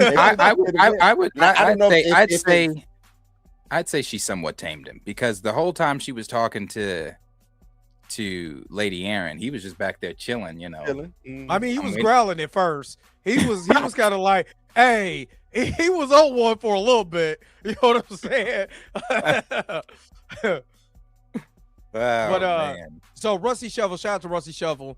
And Adam is that's his cousin, not his niece. Set up with his niece. Oh yeah, so you think that Adam is going to get with his niece? Is that's the question that you're asking? That's what I'm interpreting. Well, that is what happened. Oh, that'd be his niece. Yeah, get with his cousin. His niece is because it's Corliss' son. Yeah, and that would have been her. Yeah, that is his niece. Because that's Damon's daughter, right? Daughter. Damon's daughter. Yeah, that's Damon's daughter. Damon's daughter is still kind of nasty. That's the only thing about these shows when they were like, "I ain't gonna get with his niece." Like, oh, that's gross. But I guess keep it in the family, son. Just don't have no kid look like Sheep Stealer's mouth. Nothing would be all right. Right. Yeah, no, it's I don't know what they're gonna do with how they're gonna handle that with Rhaena. That's why I said you put her character now in a position. I don't know how they're gonna do it, but I watched the little after show of them talking about like they normally do, where he was talking about we decided we wanted to take someone familiar, somebody that's already been in, someone from the family, and put them in that position. What? Yeah, I don't think it matters. Like, it to me, saying stuff like that is like, okay, so you think your audience like can't keep up with what's going on in the show? Yeah, like my thing is, I don't know how you take a book that, in my opinion, is already damn near it's perfect. I mean, it's perfect because you don't. It's kind of the complaints I have with Star Wars when people try to say, oh, George did. It's perfect because you don't know better. Like if if George didn't let anybody own the rights to his stuff and make movies, you would know other story. That's the only story you would know. It's already perfect. So to go and change and make Nettles, Raina, and just say, oh, we're just not doing Nettles. Right. Like that plays a really big part in that story. Yeah. And the reasoning you giving me like is what? That don't make sense. We just don't want to do it. Like, nah. Jay why you keep bringing Wonder Man up, Jay? Like I think they love Wonder Man. I think it's time. He's telling us it's time to wrap it up when he started bringing Wonder Man in here. He loves his Wonder Man, dog. Before we go, Darius, you know, me and you, we go back and forth about James Gunn, man. Mm-hmm. Yeah, we got to, because you kind of missed our conversation. We was an hour in, on the 2-hour mark. We talked Supergirl. Did you watch Supergirl? Have you seen it? No, you don't. He's not watching that. Oh, he's not watching that. I was like, he's not watching that. I started to watch it. Go ahead, Drake. What were you gonna say? No, because I was like, I'm going through X. And I know he didn't watch. Just James Gunn I didn't know he all through X. But you know what? And the reason I want to, because a lot of people think that Darius is giving James Gunn like. I like James Gunn. Darius is calling it down the middle. You know what I'm saying? Now I give Darius shit. No, he ain't Tina. He ain't right. Tina. He not Tina. I think Tina just. And I hope she watches. Yeah, you catch a stray, pop. I think it is just a hateful gun with it. But I just like fucking with Darius because Chill ain't there. You know what I'm saying? If Chill was down, let it slide. Because Chill ain't. Yeah, no, Chill's not there to make me mad. Man, but what do you think of the whole situation? Me and Chill would definitely be on different sides of this Supergirl thing. I've seen his tweets and I disagree with his tweets. Oh my god, I disagree with I haven't seen them tweets. Oh no, I haven't seen his tweets. I love Chill. That's my brother. But Chill's tweets talking about, if the marketing, if this was no, I don't give a fuck if you put that movie on a hot air balloon and had it tour the United States, nobody was watching that movie. No one cared. No one was ever watching that, man. So I think it's a bad spot. That's what it is. It's a bad spot. It is a bad spot, but I also compared it to this. It's hard to do derivative characters if you don't make the derivative characters set apart, right? So I compared it to Black Panther: Wakanda Forever. Nobody wanted to come for Shuri. I'm just going to, let's be honest. They were more curious what they were going to do with Chadwick Boseman's character, what they was going to do with the story. They were more curious on that. Wasn't nobody clamoring for Shuri Black Panther. I'm sorry. Do you know what I'm saying? So when you do a derivative character, even though Supergirl has way more cachet in the comics than Shuri does, the problem with that movie is that they never set her, they never made her, in the process of differentiating her, she was worse than Clark, worse than Superman, and not in the good way. You see what I mean? You know, if they would have made her, I talked about this with Blue, if they would have made her badass, where she got this thumping, like, give me some hardcore heavy metal rock as a theme. Like how Wonder Woman's theme came in, and like, then Wonder Woman, tough. It's dope. And how she's whooping ass. You give me that with Supergirl, it's a totally different bug. And be like, you gotta go see this because that's what I said. Them with Darius talking about deviating from like source material. If they would have did, like I say, panel for panel from the source material, they would have had a hit on their hands. They would have had a hit on their hands. You know, and not to even stray from Wonder Woman, or from Supergirl to Wonder Woman. I've just seen so many people talking about, oh, you guys, this argument is so tired. And I'm not saying that there aren't people out there that are still misogynist. Oh my god, yes, this shit is so annoying. It's like, like maybe early 2020, 2020, 2021. I could have probably said, you know what, maybe it is some hating on something. This has nothing to do with that. This has nothing to do with that. I think it was a bad slot. I'm telling you, coming after Toy Story and before Minions. I don't think Michael hurts it. No, I think Michael hurts it. I think Michael hurts it because you already got people. Yeah, and I'm gonna say why I think Michael hurts it, because you got all this energy for this one movie, right? This one movie, Michael. You got to go compete with that. And then on top of that, Toy Story comes right there with you. And now you're being slotted between that and, like you said, the Minions, as far as like movies that people are going to go see their families with. You know what I'm saying? You're going to have a family type of movie. Michael's already going to do gangbusters. You already know what's up with that. You got to knock that out the park. The reason I say I don't think Michael hurts it because I think if, you know, Michael came out when it came out, if Toy Story and if I'm not sandwiched between those two fucking killers of movies, you know what I'm saying? I think I can get to 300. I think I might get to 325. Because remember, I've always said this, it's only probably going to see 300. I've always said that. 300, 320 at best. I've always said that. Because I said Superman products don't sell. I've always said that from the jump too. They just don't sell. They don't. But now you, for some reason, you sandwich it. Sandwich it between Toy Story 5 and Minions. But again, ain't no buffer. Like you, it's Toy Story, you Minions. Yep. Like you ain't got no breathing room, no none. But see, this is a different conversation if it's a different hero on the screen. This is a different conversation if we're putting a different league, or I'm not even going to call her a league member. If we're putting one of the founding league members, I think Wonder Woman gets ate up by Toy Story also. I think Wonder Woman gets ate up by Toy Story, but I think that we're not looking at a $68 million worldwide opening. Opening. Yeah, I see what you're saying. And I agree, but you know what happened? Supergirl's budget was 170. Wonder Woman's would have been close to 300. That's what would have made it damn near been that big. Yeah. I don't think it would have been that big. Yeah, because it's a go big or go home. Wonder Woman is go big or go home. They didn't do that with Wonder Woman 1984. They shit the bed with Wonder Woman 1984. No, that was just a bad movie. That was a bad movie. But how much was the budget for Wonder Woman? Didn't Wonder Woman 1984 make a lot of money? No, the first one did. The first one did. It was $1 billion movie, or close to $1 billion movie. Wonder Woman 1984, no. 84's budget was $200 million, dog.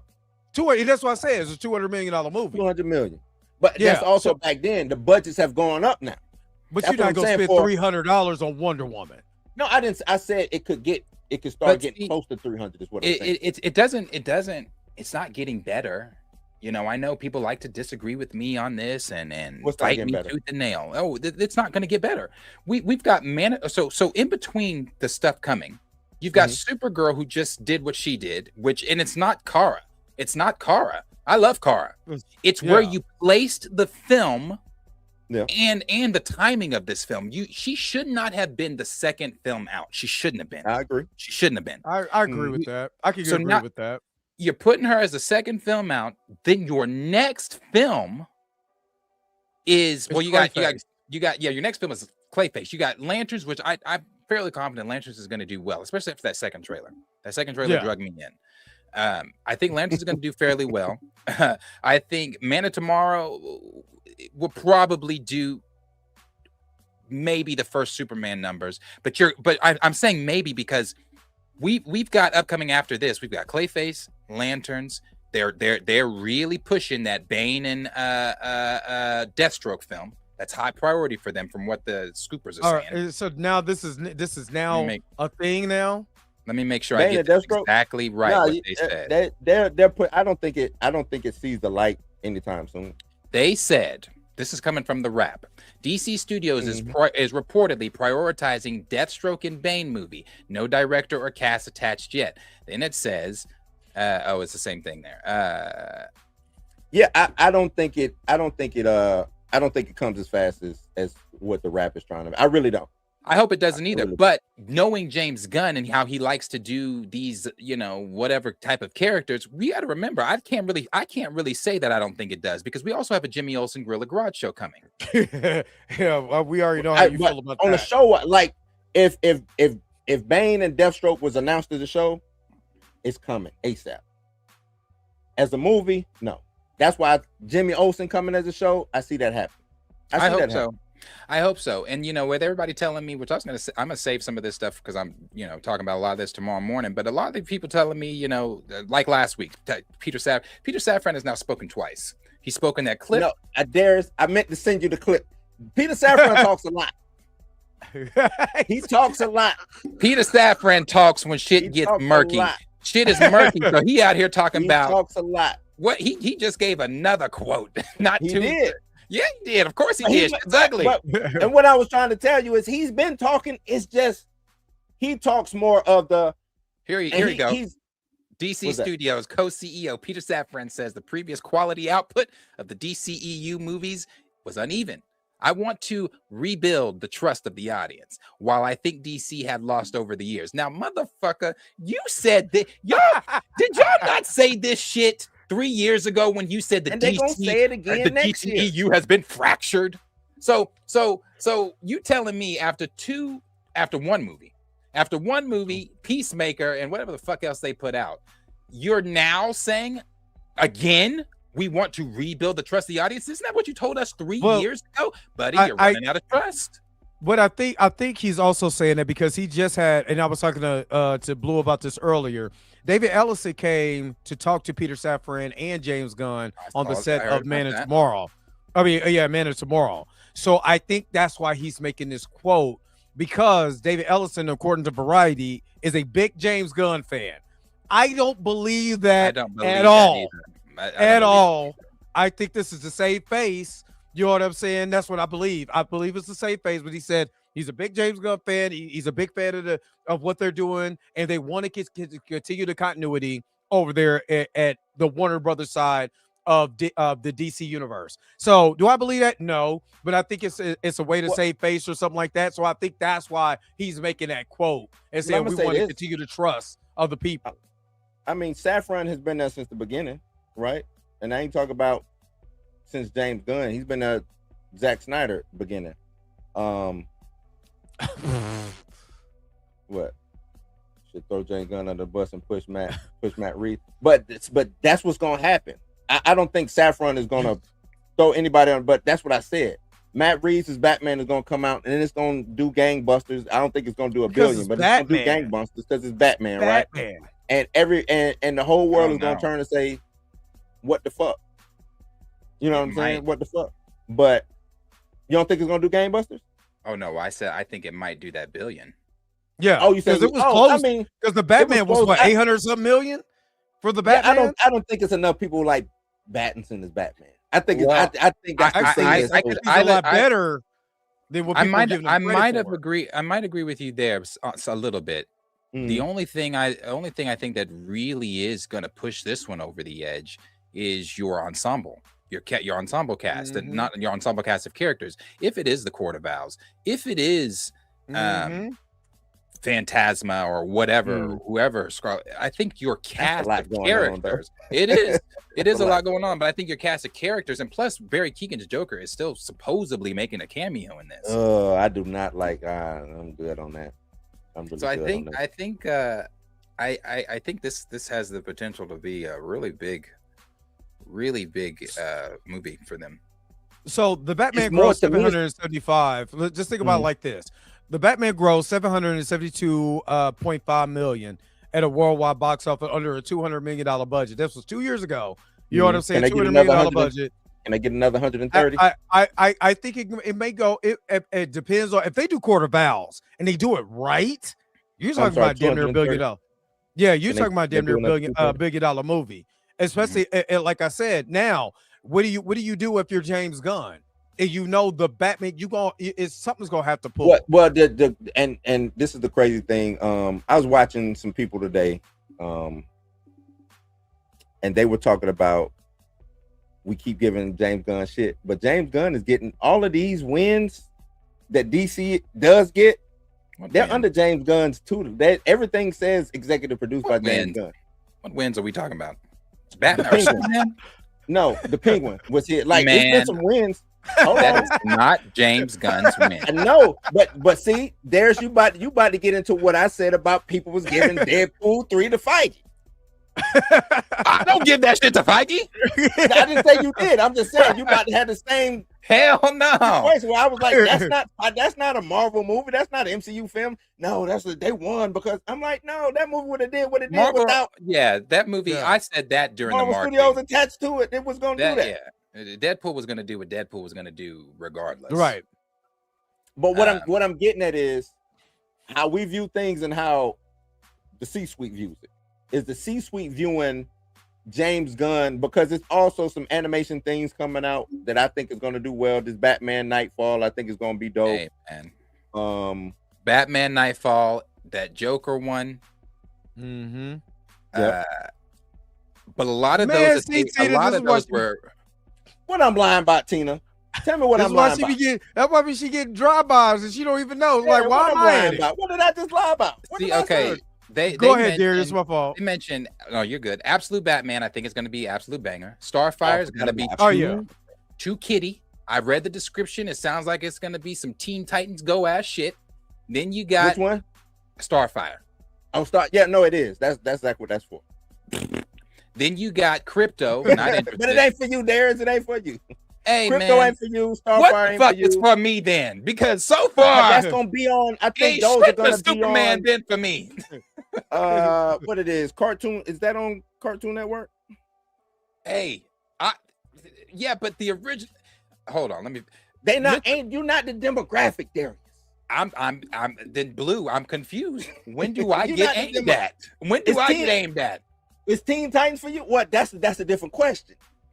That's a different question. I ain't got an answer for you on that. I'm saying Crypto and Starfire is not for keep you. It. Well, most of this shit they announced ain't for me. You got Starfire, Crypto. Nightfall is for you? I might check out Mr. Miracle. Mr. Miracle might actually have me check that shit out. Nightfall is for you, Darius. Nightfall is for you. Nightfall. That trailer was fire. I think that Joker one would be for you. The Joker one I'm gonna check out. The Absolute Batman. No, I'm not doing that one. Batman. Absolute Batman. Yes. Creature Commandos. I don't give a rat's. Creature Commandos is dope. I think you're missing out on that. Yeah, Creature Commandos is dope. I ain't gonna lie to you. And I think you would like it. I do think you would like it. But I respect you, Darius. You ain't gotta watch. And then you know what? After the weekend, and I don't care who's writing it. I don't care what time of the year it's coming out. I don't care how big horror movies are right now. Clayface, due to the reception of Supergirl, in my opinion, is not going to do what people think it's going to do. And the reason I say this, because this is not an obsession type of horror film. This is not it's a body horror. This is not what's the movie with the witch and the kids? Wasted or whatever it was. Oh, you talking about damn, what's the name of that damn movie? Weapons. This ain't Weapons. This is not an original horror. This is not The Conjuring. This is not none of that stuff. This is a Batman villain that you are turning into a horror movie. That's it. Clayface is not a whenever you pick up Clayface or Clayface enters into Batman, you could take it a horror route when he enters the pages of a comic. You can take it a horror route, but you can take it that route with the bat. With the bat not being there, why am I interested in this movie? It ain't for you, Darius. This ain't for you. Who is it for? This right. What Lawrence just said right here, the horror crowd is that horror crowd is different. It is, but let's just say this. Let's say for the sake of argument, you go in. Let's just say for the sake of argument, you go into Clayface because it's a DC character. It's a Batman villain, but it brings that horror community out. It's different, Darius. I'm trying to tell you. Okay, I know. That's why I have a small budget. The thing is, Darius, I get what you're saying. I understand, but you're looking at it from a comic book superhero. If this is marketed as horror and those horror geeks show up, them horror nerds let Mika find out that Clayface is on the extreme level of horror. I'm telling you, Darius, I be on that side of Twitter sometimes. But man, I love horror. Have you heard me talk about horror? No, Darius, you like horror. You don't love. No, I'm trying to tell you. I'm trying to love horror. I love horror. I thought I loved horror too. There ain't been a good horror movie lately. Darius, I'm gonna tell you. I'm gonna find out if you love horror. You gotta come on game night. You come on. You gotta go on Ricky G's game night. Yeah, if you love horror. I'll come on. I do. If you love horror, I do love. I love horror. Now there hasn't been any good horror movies. Now, when I say I want a horror movie, I haven't had a. I'm talking like I'm turning lights on before I turn a corner. I'm turning lights on to go to the bathroom. I'm looking over my show. That's the type of horror scare I want when I leave. I haven't had that in such a long time. And I know Clayface ain't doing that. Because again, because I'm wondering again, even though it's a horror film and Clayface is the main part of the horror, I guess, just what if you know that character, if you know, I mean, again, maybe you could be a horror film going into this knowing nothing about Batman, which I don't. It's not many people on planet Earth, I guess, that just don't know anything about Batman. I feel like Clayface is just one of those, you kind of know Clayface, Batman hand in hand, but I don't even think because Clayface, I don't think Clayface is in that realm of like Joker, Penguin. Yeah. He's you know not. what I'm saying? He's not. The Riddler. He's not. You know what at I mean? all. He's not. But see, people were telling me my last stream, well, the Joker had his own film. You can't compare the Clown Prince of Crime. You can't. Clayface. Yeah, no, I don't. The Clayface is not making $1 billion. No, it's not making $1 billion. No. It might not make. I'll be surprised. I'll be surprised if it makes over 200. Honestly, but I think that's what it. I think it gets to 200. I think because the budget is so low. The budget is so low. On a budget of $10 and a bologna sandwich. Yes. Yeah. I just want to know what audiences. I guess I really want to know where people are thinking. Like, yeah, I want to go see. Like, I want to know what people saying. Like, I want to go see Clayface. I'm excited to see Clayface, but like, how, bro? Like, I'm just so confused. I'm not gonna lie. But the excitement is there. I'm seeing the excitement there. That trailer, I'm not gonna lie. That trailer got me. That trailer got me. I'm like, that was kind of dope for almost like that psychological body horror. I'm like, that's kind of dope. Now, body horror, like with Mika, body horror is not her thing, but I like body horror. Not my thing either. Body horror is not my thing either. I don't mind body horror. Like when you guys know I coached basketball, AU basketball. Yeah. One of my boys, he had this. He had this thing where his finger would always pop out of place. Pop out of place. Yeah. Oh, you said that. And he used to just. I used to have to turn my head. I can't. Hold up. That's the movie for you. That's the movie. If you go see Clayface, you ain't gonna want to pop no fingers. Like, yeah, that's the movie. Clayface ain't for me, man. Movie. The whole time I'm gonna be bitching, saying, "Where's Batman?" I love the Joker movie, but I'd be lying to you if I said. I'm gonna tell you this though, where Batman was. I do think, and I don't know how true this is. You had John Kemp come out and say they found a Batman. I don't necessarily believe that. I think that they capping.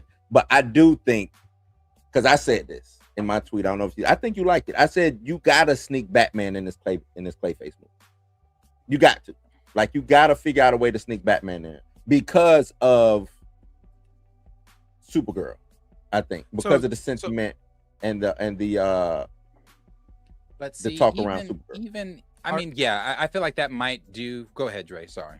No, I was gonna say, do you want them to do it like how they did with She-Ra in the He-Man movie? No, it's gotta be. No, it's gotta be a part. It's gotta be. It gotta be a part. Yeah, it can't be.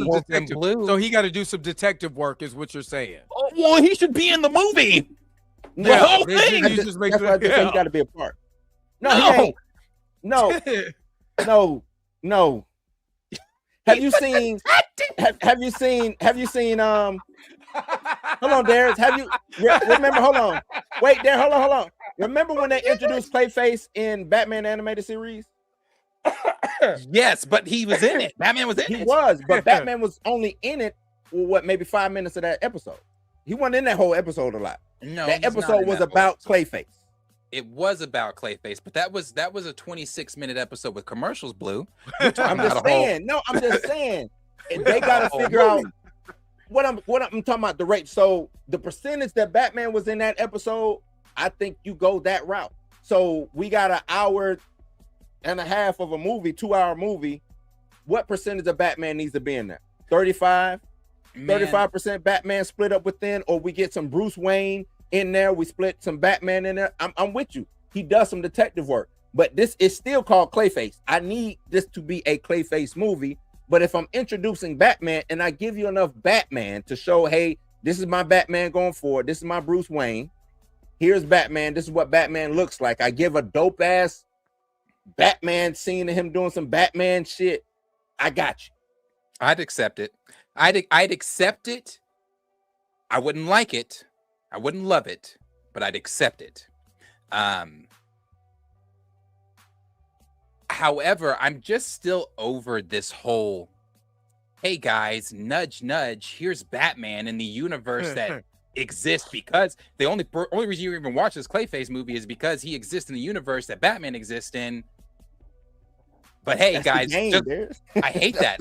I'm over that game. I'm over that game. I'm over that game.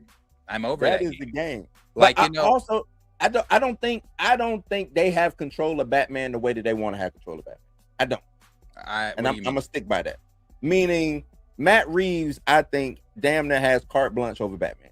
I don't think Peter Safran and James Gunn could come out if Peter Safran and James Gunn, because I'm under the same thing you said like a while back. There's why wasn't a Batman? Why they didn't go full in on the Batman? Why they didn't hire a director and a writer to get some Batman shit pop? This is Batman we talk about. You just got the new studio. Yeah, we could talk shit about James Gunn. I just don't believe Peter Safran and James Gunn, if they put their heads together, that they stupid enough to say we're gonna do this without Batman. I just can't believe that. I don't either. I just don't believe that.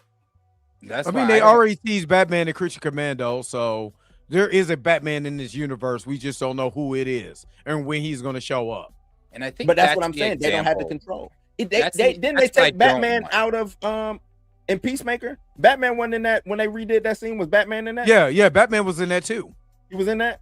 Yeah, the whole Justice League, was in that. I thought that was Mr. Terrific took Batman's spot. Oh, when they redid it. Yeah, when they redid it. Oh, no, I thought it was.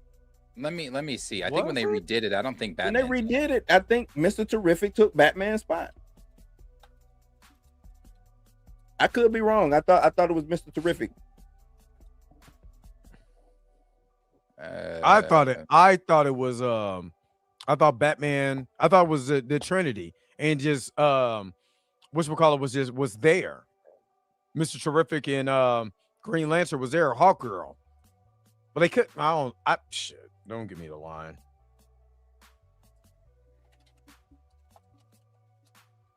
I could be wrong. I'm looking.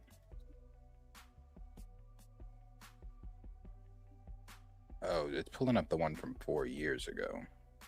Okay, this is the one. The remade League. Okay, so it is. Nope. Ain't no Batman there. It is Terrific, Superman, Guy, Hawkgirl, and Kara. Oh, now see.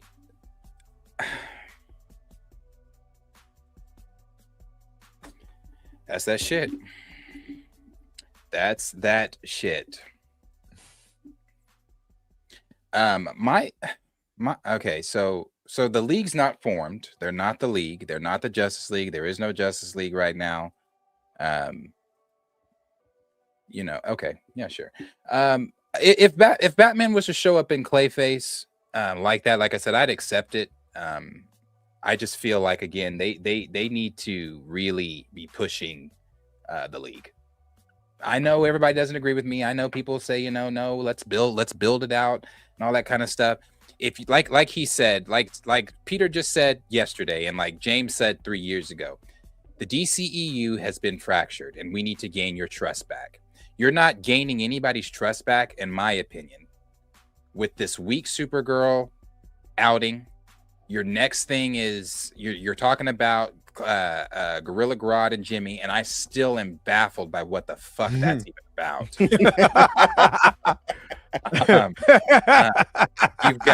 You're talking Deathstroke and Bane. You're talking Clayface, Man of Tomorrow. We know that the writer for Supergirl is writing Teen Titans and Wonder Woman, but is that not concerning? Is that not concerning? I don't think that happens. I don't think that happens. She's been giving more quotes lately talking about, I get to bring these characters to life, and I'm so happy. I don't think that happens. Or they get it, and then they're going to give it to somebody else to rewrite the script. That's what I think happened. And let me ask you this, there, because me and Dre came up with this. Do you think James Gunn didn't? Do you think it would have been better if James Gunn directed this movie? No. I think it'd be better if James Gunn took the Kevin Feige, not saying be Kevin Feige, but take the Kevin Feige route. We don't see you until red carpets. We don't hear you until red carpets. I told you, Dre. I think that's what Safran is for. I think Safran is really trying to take the Feige role. I agree with what Campia said, though. Campia said it best, I think. James has to make a decision. Are you going to be director and this and this? I and do that? agree with that. I do agree with that. I agree with that. Yeah. You gotta make a choice. Which one are you doing? Because honestly, the way the movie is shot, the action scenes, all of that needed James. I'm sorry. I watched this movie and I've never been so uninterested in space before in my life. It's that bad. Because it did not have, because people were, no, it's the simple fact is that space looked bland. They didn't build it. It's like you going from planet to planet. Like I don't know if you saw the comic. There's the comic, that novel is so beautiful. It's so beautiful, man. It's the art is beautiful. The story is dope. Like it's like a reason why it won all those awards. It won all those awards for a reason. Even though it's a copy of True Grit. Lean into that shit. Just like Tom King leaned into, hey, I stole True Grit. Yes, we're redoing True Grit. So it looks like, I'm not joking with you, it does look like an old Western. You know them old Westerns that look dull and boring or whatever. It looks boring. So when you're out of space, people are like, oh, this is just Guardians of the Galaxy, just because James Gunn's name is, it don't look nothing like Guardians of the Galaxy. Guardians of the Galaxy looks beautiful. This looks like something else. This looks like Star Wars. If it you know what it reminds me of? Why all the Snyder fans, the space film that Snyder was trying to do.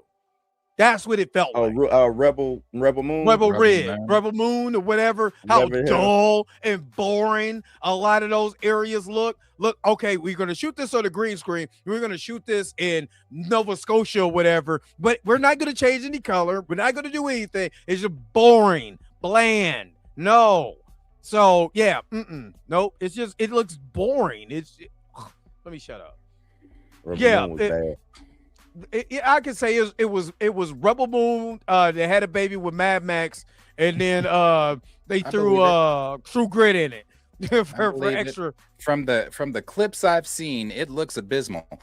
I tried to watch it on my free site, but my the movie kept messing up, and I took that as a sign. Honestly, I said, I took it as a sign. And the acting is not bad. The like I said, there's poor cinematography at times, because I've seen it on IMAX. So there's poor cinematography at times. There's the worst soundtrack I've ever heard, and this is where James Gunn shines at. The soundtracks, it's nothing. But that's why I think, and that's why I'm like, I don't even know if James Gunn was present, because it's too many mistakes. It doesn't feel like James Gunn was present. It's too many mistakes at all. Then that's another lie from Gunn. It is. No, and I agree with you. I think James Gunn. If you would have came out earlier, we said James Gunn dropped the ball. I give it's a 50-50 thing. I blame Gillespie, and I blame James Gunn, because you either was not present in doing the shit when everything was being filmed, or you just didn't give a fuck because you were too busy doing Superman. Do your own thing. So this is what I felt. I really honestly feel like it says here, the series hails, or this is just the Penguin, but it says the series hails from the DC studio, but he serves as the studio co-CEO and did not actively produce the show. Instead, Gunn and his team provided minor feedback and allowed the creator, Matt Reeves, to executive his independent vision. I think that's what he did with Gillespie. He was like, hey, Gillespie, we want you to introduce this Supergirl film. You got creative control. You do, if you want to do the Tom King story, do it the best way that you want. I'm not going to interfere. And you can tell he did not interfere in none of that. Because I've watched too many James Gunn movies to watch this and be like, I know James Gunn wasn't in this. James Gunn has heart in his movies. Darius, I put in the middle of my notes, this movie, what did I say? Like, this movie has let me see. This movie is moving because it does move at a breakneck speed, but no real emotion so far. That's in the middle of the movie. There's nothing that connects me to these characters because after a while I don't care because you're not emotionally attaching me to anything. There's no music that emotionally attach me. The dialogue, it's not bad, but it doesn't emotionally attach me. So there's nothing here. I think that hurts her, because James posted on his Instagram, which had a lot of people alluding to the fact that maybe Supergirl's next showing in the DCU would be Wonder Woman's movie, because he posted a comic panel of them together, or something like that. So people were like, "Oh, is Supergirl showing up next in Wonder Woman?" And I tell you what, who gives a fuck? That based off of what you just said, I think majority of people aren't going to give a damn that she's in Wonder Woman. It's not going to move the needle for Wonder Woman for people because it's like, well, we just had this poor outing with her. We didn't feel, and you're not the only person I've seen saying that they didn't feel any emotion. There was no romance. There was no nothing felt emotion wise from that film is what I keep hearing people saying. And I'm not out here. Listen, I've said this before. I love DC. I think I love DC heroes more than I love Marvel heroes. I think I've said that before on streams. I love the Silver Age of heroes way more than anything, like those gods and stuff like that. That's my shit. So I love DC. I'm not shitting on DC. I don't want DC to fail. I would like to have two great cinematic superhero universes going at the same time. However, when you're doing shit like you just did with Supergirl, then you're like, hey guys, but guess what? She might show up in Wonder Woman. I don't give a fuck. Yeah. Because you gave me nothing. You gave me nothing to feel. Yeah, I didn't care about her in her own movie. So why do I care about whatever she's going to be doing in Wonder Woman? I just think just like how they introduced T'Challa and they introduced Spider-Man. Spider-Man's the bigger IP, but who stole the show? Why? Because there was an emotional connection with the character. You can say whatever you want about the Russos. Russos knew if I could connect this tissue for this character who's getting ready to have his own movie too. You know what I'm saying? If I could just give you a little bit to make you feel something, you're going to go out and watch that movie because you already feel something. Technically, the first time we see Supergirl, she's drunk. You know what I'm saying? And she's almost like the fun party girl. So when we get into this movie, she's fun party girl, and it gets very depressing. And you're trying to just go home by your day. And it feels like I'm just doing this so I can get this shit over with. That's the way they filmed the character, and that's a disservice to Millie Alcott because she is a great Supergirl. And I'm not crapping on anybody that was acting in this movie. They all did a phenomenal job. It's the material that they were given did not do Millie Alcott Supergirl any favors. Bull said this earlier. You're getting Kara. You're not getting Supergirl. You're getting Kara. And I didn't come for Kara. Just like nobody came for Clark. And you're coming for Superman. You didn't come for Clark. You want Superman and Clark. I want Kara and Supergirl. Nobody ever comes for Kara. Kara is not as insignificant to who Supergirl is. She is. And again, if you're going to be a Supergirl, people are fans of Supergirl, not Kara. People are fans of Clark Kent because we got introduced to Clark Kent and Superman at the same time. Kara has no life outside of being Supergirl, really. You know what I'm saying? At the end of the day, like, what's her life outside of Supergirl? You know what I'm saying? That's why it's so easy to put her in space away from Earth. Yeah. Dre mentioned first time we saw her, she was drunk, and people didn't like that. Yeah, no, they did. People didn't like when we first saw her because didn't she call Clark a bitch or something? Yeah. Mm-hmm. And people were like, first time we see Supergirl, she's calling Clark a bitch. People didn't like that. Nope, I remember that shit. People did not like it. Yep. They did not like it. There were some people that was complaining about that. Like I said, I don't dislike Kara or Supergirl or whoever. I just think that this shouldn't have been second. And then now James is telling us, oh God, the Clayface is the canonically it starts the DC. Start the DCU. Mm-hmm.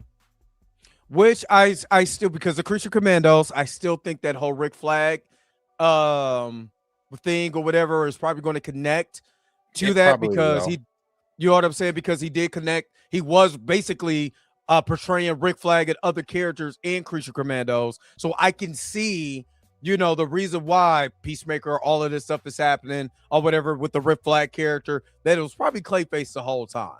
And they're going to have to get to that part of the story. So let's just tell Clayface in a lower budget film, we may make a little bit of money, we may not, but it's fine because it's going to connect to Man of Tomorrow. That's probably why they're even doing this, to me.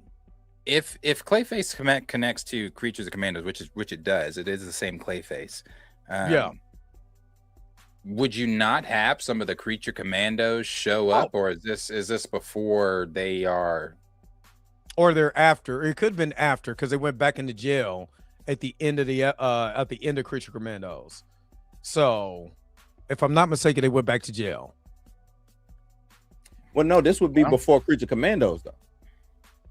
So you sure it's going to be before Creature Commandos? Yeah, because he said that this starts the DCU. Well, how long ago he said that? This was this year? Not too long ago. Really not too long ago. I want to say like maybe a month or so. Yeah, not too long ago.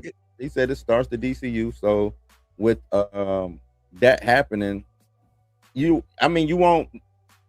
I guess you can do without the Creature Commandos because they were already locked up with Team X or you know what I'm saying. So they was locked up. So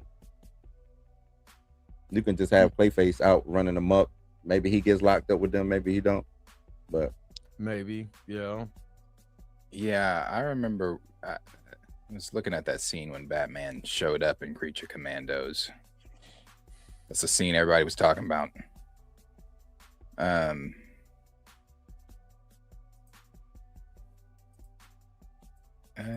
Yeah. I don't know, man. We'll see. We'll see what the DCU is gonna shape out to be. I don't think it's dead. I've seen people saying, "Oh, this is the nail in the coffin." Oh, no, it's not. No, it's not. It's just a bad movie. Yeah, it's not bad. It's just mid. It's very. So is. Have you ever watched something, Darius, and it's just very middle of the road? It doesn't make you feel, one way or the other. It's forgettable. Yeah, it's just there. I think, and it goes back to what Darius said. If this would have showed up after, you got some good ground, some good foundation. Yeah, it would have been a little bit better, but it still would have been forgettable. It still would have been forgettable. If it was the same movie, it still would have been forgettable. If it was the same movie, then yeah. It probably would have got accepted a little bit better, but it still would have been a forgettable movie. This scene in Creature Commandos, because I didn't watch. This scene in Creature Commandos with Batman is literally only 5 seconds. Yep. Yeah, it's just him standing over. Just standing over there brooding. Mm-hmm. Yeah. The lightning striking. Mm-hmm. You hear the music. Bam, bam, bam, bam. Yeah. We know that's what I'm trying to tell you. Even because I found out, because they did a Batman animated series last year that was on Prime. I don't know if any of y'all watched it. But Matt Reeves was the executive producer of that animated show. Creature Commandos? No, this Batman animated show that came out on Prime last year. Oh, you're talking about Cape Crusader. Cape Crusader, yeah. That's Matt Reeves is an executive producer on that. I think Gunn is on this season 2. He's an executive producer, but it's still Matt Reeves. And that made me, I think it's something fishy with Batman. I'm sticking to that. I just think it's something fishy between who has control of Batman, who don't. I think that's crazy. I think it's crazy. It's crazy to me. Like literally, that's the difference. I think that's what frustrates me the most. Is like people keep saying, "Well, Marvel this and Marvel that, and when Marvel. Well, when Marvel started, they didn't have all the They didn't have all the toys. They had enough there. We gotta clip that. Anything, clip what? I was waiting all night. I was waiting all night. Oh man. They DC has all the toys. You got all the toys, man. You can do just because. Listen, I know I've said before, doing 2 Batman might be messy and confusing and whatever, but you know what? At this point, why the fuck not? Do your Elseworld Batman, do your DC Batman, and do but I don't want I don't know how long it's going to be till we get DCU Batman, but I mean, we're already getting him in a later stage in his life. He's got Damon. Exactly. I mean, just think about it like and this. A lot of people also, say they don't like that, though. They don't like. I don't really care for that. Look, check this out. You had Joker and the Batman at the same time. So, and you had a Joker in that movie. Why Joker is on film? Who cares? Who cares? I'm with you on that one, Darius. Who cares? You know what I'm saying? I mean, I mean, if you could do that, then we really gonna have something to talk about. We'll recast T'Challa, but that's from another show for another day. Oh yeah, there's the recast T'Challa. I mean, the Black Panther 3 news that dropped. Did you see that? I did. Before we get out of here, because we 4 hours in, man. It's time. You know I'm about to drop the video, but I'll say this really quick because I am going to talk about it tomorrow morning. I'll just say I can't wait for Thursday because, and I don't want, and when I say I can't wait, I don't relish in this news at all. But I will say I tried to warn everybody of the coming darkness. I tried to tell everybody. You did. I tried to tell everybody that this was going to be the route that they were going to. Now, this is not official for Marvel Studios, so we don't really know. Official, right. But this just narratively where we currently are. I know this is not going to make people happy. It makes sense narratively where the MCU is. What they're gonna it just makes sense. That's when I had the epiphany a couple years ago when I said, hey, I love recast. It's still recast T'Challa. They're not recasting T'Challa. And I don't you said it. I think they're gonna, it's what I've said, man. Again, I think they're going to take this kid. I think a lot of us said this early on. They're gonna take the comic stories of T'Challa and just give them to this kid. That's it. Yep. Yeah. Everybody talking about why is Storm in this? Why do you think Storm's in it? Because she's going to be coupled up with that kid. But you already called that. You said the actors and the actresses who was going to play T'Challa and Storm. You said that 2 years ago. Yeah, you said 2 years ago. You said that's why they're looking at Desmond and why they're looking at Eldis and why they're looking at Jamie Lawson. Jamie Lawson and what's her name? The girl from Game of Thrones. They said the one who plays Baylor. Jodie Turner. Oh, Jodie Turner. She's too old. Yeah, I thought it was Jodie Turner. But you did say at one time if they go with the older one, you said if it's older. Yeah, but Darius, if I remember, you said if they go with the older one, then they're going to be a Secret Wars. But they might come over. But if you start with the T'Challa, you're going to have whoever's going to be T'Challa is an older version of T'Challa and a younger Storm.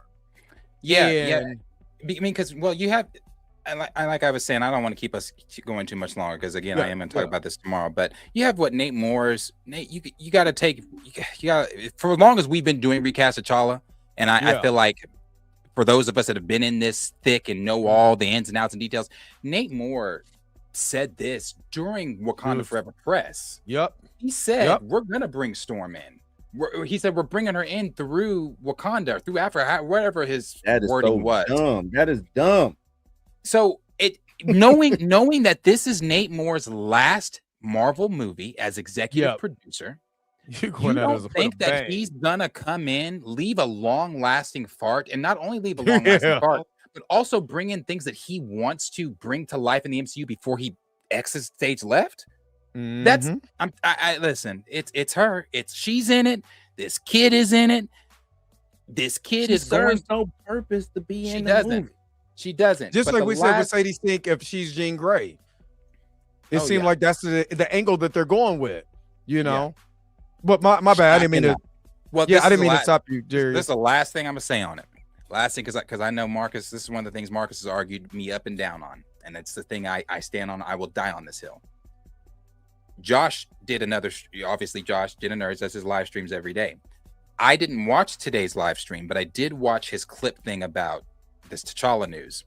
And he said what he has been saying forever. And it is, now he said he doesn't agree, he doesn't like it. However, he, after saying that, said, but, what he has said every time, but if my options were no T'Challa or this kid being the new T'Challa, I'm gonna take that. And that is where most of the MCU audience is. Only us in this section of recast are wanting this, wanting a brand new T'Challa.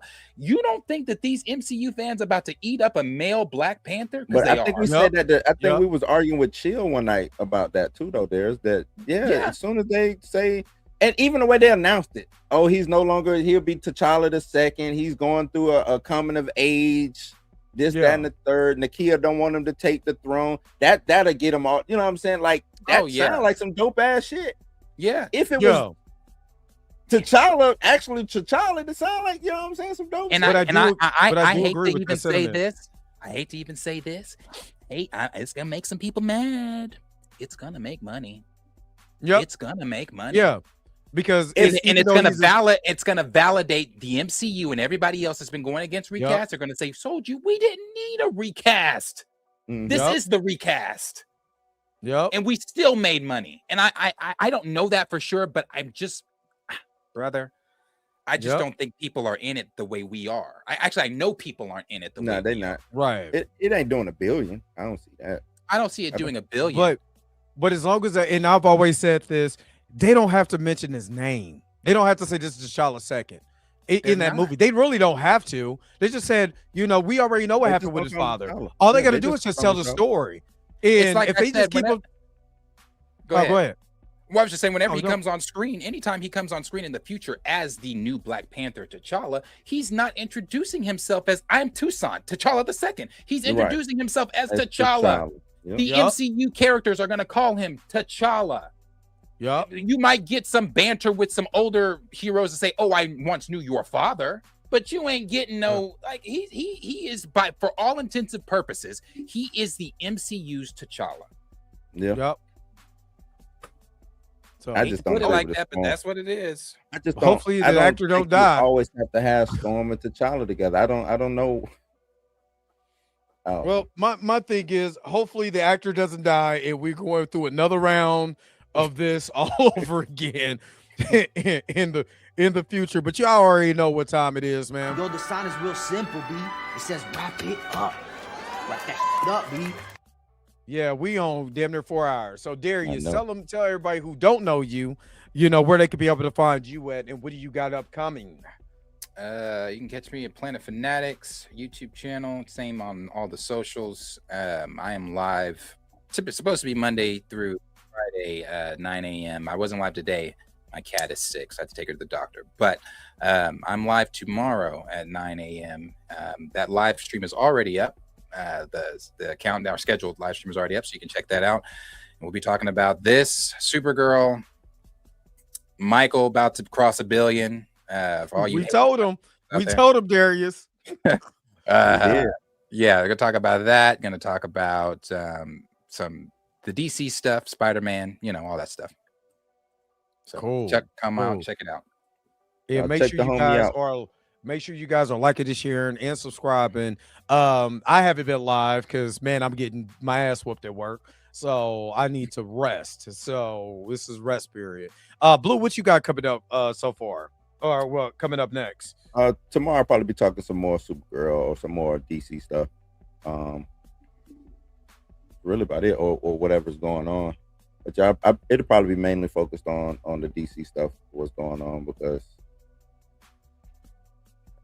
Marvel just ain't been my friend lately. So I gotta wait on Spider-Man for me to jump back on board with Marvel. I gotta wait on Spider-Man. And then I'm gonna tell y'all, I want to wait till next week to start get back in, but I might do a couple videos or whatever this week just to try to get you guys in the thing. But man, the live streams are hard because I've been working 60+ hours. I looked at my hours, dude. I've worked 60+ hours the last 5 out of 6 weeks.